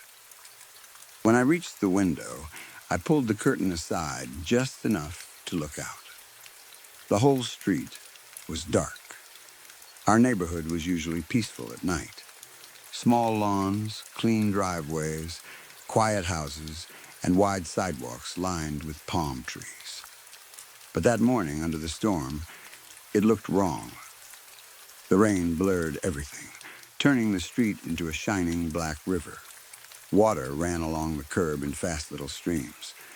The trees bent in the wind. The houses across the street looked empty and dead. Only one light was on. It came from my neighbor's basement window. That was strange because most homes in our area did not even have basements. Mr. Nate's house was one of the older ones, built lower into the ground with a small basement room under the back side. From my bedroom window, I could see a narrow ground-level window near his side yard. Usually it was dark, covered from the inside with a dusty curtain. But now it was glowing with a weak yellow light. The light looked sick, almost dirty. It did not shine brightly like a normal lamp. It spread across the wet grass in a dim, hazy patch, like candlelight seen through fog. I stared at it, confused. What was Mr. Nate doing awake at 4 a.m? That was the first thought that came into my mind. Mr. Nate was one of the nicest people in the neighborhood. Everyone knew him. He was in his late 40s, maybe early 50s, with calm eyes, a warm smile, and hands that were always rough from working with wood. He loved carpentry. He made shelves, small tables, birdhouses, picture frames, and sometimes beautiful carvings that looked too detailed to be made by hand. He often worked in his basement, because that was where he kept his tools. He was also the kind of man who helped without being asked. If someone's fence broke after a storm, Mr. Nate fixed it. If someone's car would not start, Mr. Nate came over with jumper cables. In the evenings, when the weather was clear, he coached his nephews and some of the local kids in baseball at the small field near the end of the block. I had seen him hundreds of times, standing there with a bat in one hand, laughing as the kids ran bases or missed easy catches. Parents trusted him. Kids loved him. Nobody ever had a bad thing to say about him. That was why the light in his basement made me curious, not afraid. At first, I told myself he was probably working on one of his wood projects. Maybe he could not sleep. Maybe the storm had woken him too, and instead of lying awake, he had gone downstairs to finish something. I was about to let the curtain fall back and return to bed when I heard it again. This time I knew it was not a branch or a trash can. It was a scream, not a loud scream, not the kind you hear in movies, clear and sharp. This one was muffled, like someone had a cloth pressed over their mouth. It was weak, but it was full of pain. It came through the rain for only a second, then disappeared again under the thunder. I froze with my hand still holding the curtain. My heart started beating faster. I waited, staring at that yellow basement window. For several seconds, nothing happened. Rain kept falling. Thunder kept moving somewhere far away. The trees kept shaking in the wind. I told myself I had heard wrong. Maybe it was an animal, maybe a cat. Maybe the storm had twisted some normal sound into something awful. Then the scream came again. This time it was clearer. It was not an animal. It sounded like a woman, or maybe someone trying to scream with their mouth covered. It was low, broken, and terrified. There was pain in it, but there was also something worse. There was a kind of fear that made my stomach turn cold. I stepped back from the window. My first thought should have been to call the police. I know that now. Any normal person would have grabbed the phone, dialed 911, and stayed inside. But in that moment, my mind did not work properly. Fear and curiosity mixed together until I could not think straight. I kept looking at the basement window, and the more I stared, the more I felt like I needed to know what was happening inside. Maybe someone was hurt. Maybe Mr. Nate needed help. Or maybe something terrible was happening in the basement of the kindest man on our street. I picked up my phone from the bedside table. My hands were already shaking a little. I unlocked it, looked at the screen, and almost dialed. My thumb hovered over the numbers. Then I stopped. I do not know why. Maybe I wanted proof before I called. Maybe I did not want to accuse Mr. Nate of something horrible if I had misunderstood. Maybe some foolish part of me thought I could look through the window, see what was happening, and still have time to call for help. Whatever the reason was, it was the worst decision I ever made. I grabbed my coat from the chair near my closet and pulled it on over my sleep shirt. I did not even bother changing my clothes. I pushed my feet into sneakers, slipped my phone into my coat pocket, and moved quietly downstairs. The house felt colder than before. Every small creak of the stairs sounded too loud. When I reached the front door, I paused and listened one more time. From inside my house, I could not hear the scream anymore. Only the storm. I opened the door. The rain hit me immediately. It was cold and heavy, soaking my hair and face within seconds. Wind pushed against me as I stepped onto the porch, and the smell of wet grass, mud, and storm drains filled my nose. I pulled my coat tighter around myself and hurried down the steps. The street was empty. No cars moved. No porch lights were on. The whole neighborhood seemed asleep, even though something terrible might have been happening only one house away. I crossed my lawn, keeping low without really knowing why. The grass was slippery under my shoes, and water splashed around my ankles. I moved toward Mr. Nate's side yard, where the basement window sat close to the ground. Every few steps, I looked around, expecting someone to see me, but there was nobody. The yellow light grew brighter as I got closer. It shone through the rain and made the wet grass look strange and pale. I could hear something now, not a scream, but a faint thumping sound from inside the basement. Then a scraping noise, like metal being dragged across concrete. My mouth went dry. I crouched near the window. The glass was dirty, streaked with rain and mud. For a second, I could not see much through it, only shapes and light. I wiped part of the outside with my sleeve, then leaned closer and looked in. What I saw made my blood turn cold. Mr. Nate's basement did not look like a normal workshop. It was not filled with wood pieces, shelves, and harmless tools the way I expected. There were tools, yes, but they were not arranged like someone was making furniture. They were hanging on the wall in neat rows, shining under the yellow light. Some looked like knives. Some looked like hooks. Some I could not even understand. In the center of the room stood a metal table.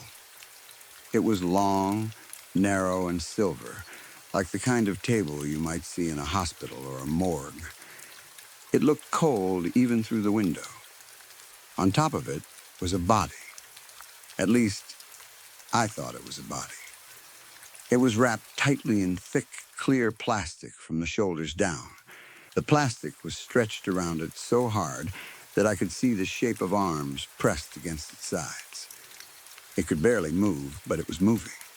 The whole table shook slightly as the thing on it twisted under the plastic. I covered my mouth with one hand. My first thought was that Mr. Nate had kidnapped someone. The idea was so horrible that my mind almost refused to accept it. I stared into the basement, trying to understand what I was seeing. The friendly neighbor, the baseball coach, the man who fixed fences and made birdhouses, had someone tied up on a metal table in his basement. He was standing behind the table. He wore a dark coat, and his face looked nothing like the face I knew. There was no smile, no warmth, no gentle kindness. His expression was hard and still, like stone. His eyes were fixed on the shape on the table with complete focus. He looked tired, but not confused.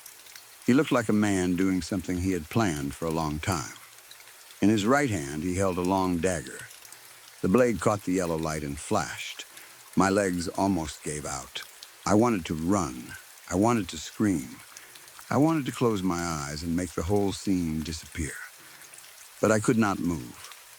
I just crouched there in the rain, staring through the window while Mr. Nate lifted the dagger above his head. The wrapped figure on the table moved harder. The plastic tightened around it. A muffled cry came from inside, weak and desperate. That was enough. I pulled my phone out of my coat pocket with shaking fingers. If I was going to call the police, I needed proof. No one would believe me if I said Mr. Nate, the nicest man on the block, had someone wrapped in plastic in his basement. I opened a camera app and raised the phone toward the window. My hands were trembling so badly that the picture on the screen shook. Rain slid down my face and into my eyes. I blinked it away and tried to hold the phone steady. Inside, Mr. Nate's arm was still raised. The dagger was pointed down. I pressed the shutter button. The flash went off. For one bright second, the basement window lit up white. The light reflected off the glass, off the rain, off my own terrified face. My heart dropped. I had forgotten to turn off the automatic flash. I lowered the phone just a little and looked through the window. Mr. Nate was staring directly at me. His eyes were wide now. The stone-like focus was gone from his face. He had seen me. He knew I was there. I stopped breathing. For 1 second, I thought he would run to the window. I thought he would come outside with that dagger. I thought I had just caught a murderer in the middle of his crime, and now I was going to be next. But then I noticed something that made my fear change into something far worse. The thing on the table was looking at me, too. Its head had turned toward the window. That was when I realized it was not human. At first glance, it looked like a woman. It had messy red hair spread around its pale face. Its skin was almost white, but not in a normal way.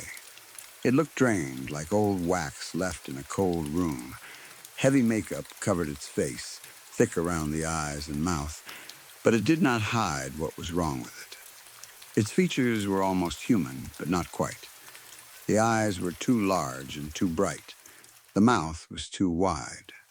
The neck bent at a strange angle, like it had more joints than it should. Under the plastic, its body did not lie the way a human body should lie. The shoulders seemed too narrow. The arms looked too long. Something moved under the plastic near its ribs, something that pushed outward and then pulled back in, as if there were more than one shape trapped inside the wrapping. I stared at its face, unable to look away. Its eyes locked onto mine. The fear I felt then was different from anything I had ever felt before. It was not just fear of being seen. It was not fear of Mr. Nate or the dagger. It was the deep, old fear that lives somewhere inside the human body. The fear that tells you when something is not just dangerous, but wrong. The thing smiled at me. That smile was impossible. It stretched slowly, wider and wider, until the corners of its mouth reached too far across its face. No human skin could move like that. No human mouth could open that way. The smile was full of hunger and cruel amusement, as if it had been waiting for someone like me to come close. Its teeth were small at first, then longer as the smile spread, thin and sharp and wet in the yellow light. My whole body went numb. I had come there thinking Mr. Nate was the monster, but Mr. Nate was not smiling. He was terrified. When I looked back at him, his face had completely changed. He was no longer calm, no longer focused, no longer cold. His eyes were huge and his mouth was slightly open. He did not look angry that I had seen him. He did not look worried that I might call the police. He looked afraid for me. He dropped the dagger a little, then lifted his free hand toward the window. His lips began to move fast. I could not hear him through the glass and the rain, but I could see the words clearly. He was saying something again and again, his face twisted with panic. I leaned closer without thinking. His lips moved slowly this time. Don't move. I froze. For a second, my brain did not understand. Don't move? Why? What did he mean? Was he threatening me? Was he warning me? Was someone behind me? Then Mr. Nate's eyes shifted. He was no longer looking at my face. He was looking over my shoulder.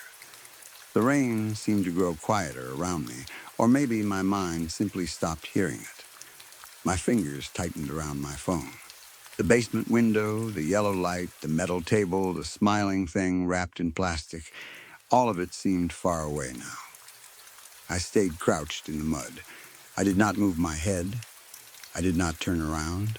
I did not even breathe. For a few seconds, nothing happened. Then I felt it.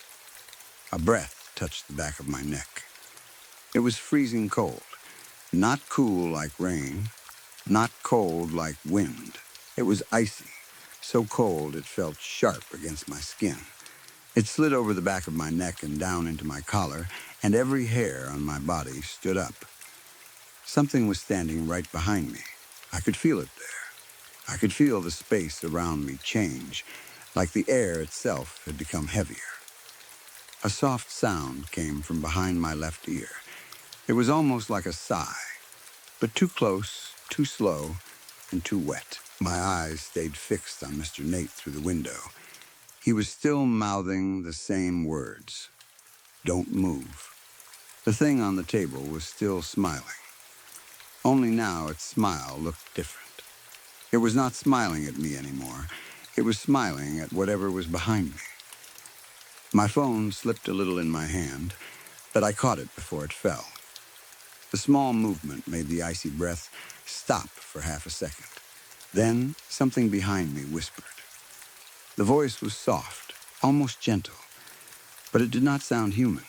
It sounded like someone trying to copy a human voice after hearing one only from far away. The words were slow, stretched, and full of hunger. Look at me, I wanted to turn. Every part of my body wanted to turn. That was the worst part. The voice did not just ask. It pulled at me. It made my muscles tighten, made my neck ache, made my head want to twist around on its own. I clenched my teeth so hard my jaw hurt. My eyes filled with tears, not from sadness, but from the effort of staying still. Inside the basement, Mr. Nate shook his head. Slowly, no, the rain poured over me. Mud soaked through my pants. My knees hurt from crouching, and my back ached, but I did not move. I kept staring at Mr. Nate because he was the only thing keeping me from turning around. The whisper came again, closer this time. Look at me. A thin, cold finger touched my shoulder. I almost screamed. The finger dragged lightly across the wet fabric of my coat. It moved up toward my neck, slow and careful, as if whatever stood behind me was enjoying every second. My skin burned with cold where it touched me. Mr. Nate moved suddenly inside the basement. He turned away from the window and raised the dagger again. For a second, I thought he was going to attack the thing on the table. The creature's smile vanished. Its eyes snapped back toward him, furious and bright. Mr. Nate shouted something I could not hear. Then he drove the dagger down. The thing on the table screamed. This time the scream was not muffled. It tore through the basement and somehow pushed through the window, through the rain, through the whole storm. It was so loud and sharp that I felt it in my bones. The sound did not belong to a woman or an animal. It was many voices at once, crying, laughing, and shrieking in pain. Behind me, the thing hissed. The cold finger left my shoulder. Nate pulled the dagger free and stabbed down again. The creature thrashed under the plastic, shaking the metal table so hard that one of the tools fell from the wall. Its wide mouth opened farther than before, and black liquid spilled from between its teeth. The thing behind me made a sound like a growl. I knew this was my chance. I ran. I did not look back. I did not think. I pushed away from the window and slipped in the mud, nearly falling on my face, but I caught myself and kept moving. Something rushed behind me through the rain, fast and low, its feet or hands slapping against the wet ground. I heard it breathing. I heard it whispering my name, even though I had never told it my name. The front of my house seemed impossibly far away. I crossed the lawn, slipped again, and slammed my shoulder into the porch railing. Pain shot down my arm, but I kept going. I grabbed the door handle, twisted it, and threw myself inside. The moment I crossed the doorway, I slammed the door shut behind me and locked it. Something hit the other side. Hard, the door shook in its frame. I stumbled back, panting, soaked from head to toe. My phone was still in my hand. The screen was cracked now, but it was still on. The photo I had taken was open on the screen. At first, I only saw the flash reflecting off the basement window. Then, I looked closer. The picture showed Mr. Nate inside the basement, the dagger raised in his hand. It showed the metal table.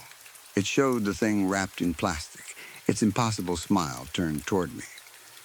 But in the reflection on the glass, right behind my shoulder, there was another face. It was inches from mine.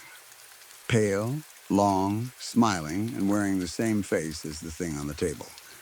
Another hit shook the door. Then, another. I backed away until I reached the stairs. My hands were shaking so badly, I almost dropped the phone. I finally dialed 911, but before the call connected, I heard a sound from the other side of the door that made me stop breathing again. It was Mr. Nate's voice. Weak, shaking, desperate. "Open the door," he said. I stared at the door. Rainwater dripped from my hair onto the floor. "Please," the voice said. "It's me. I killed it. Open the door." For 1 second, hope rushed through me. Maybe he had followed me. Maybe he had escaped the basement. Maybe he really had been trying to protect me the whole time. Then my phone vibrated in my hand. A text message appeared on the cracked screen. It was from Mr. Nate. "Do not open the door. I am still in the basement." The voice outside laughed softly. The laugh was wet, cold, and too wide to belong to any human throat. I backed farther up the stairs, still staring at the door as the thing outside spoke again in Mr. Nate's voice. "Don't move." That was the moment I understood the truth. The man in the basement had not been trying to murder someone. He had been trying to stop something from getting out, and something else had already escaped. Maybe Mr. Nate was not the real monster after all.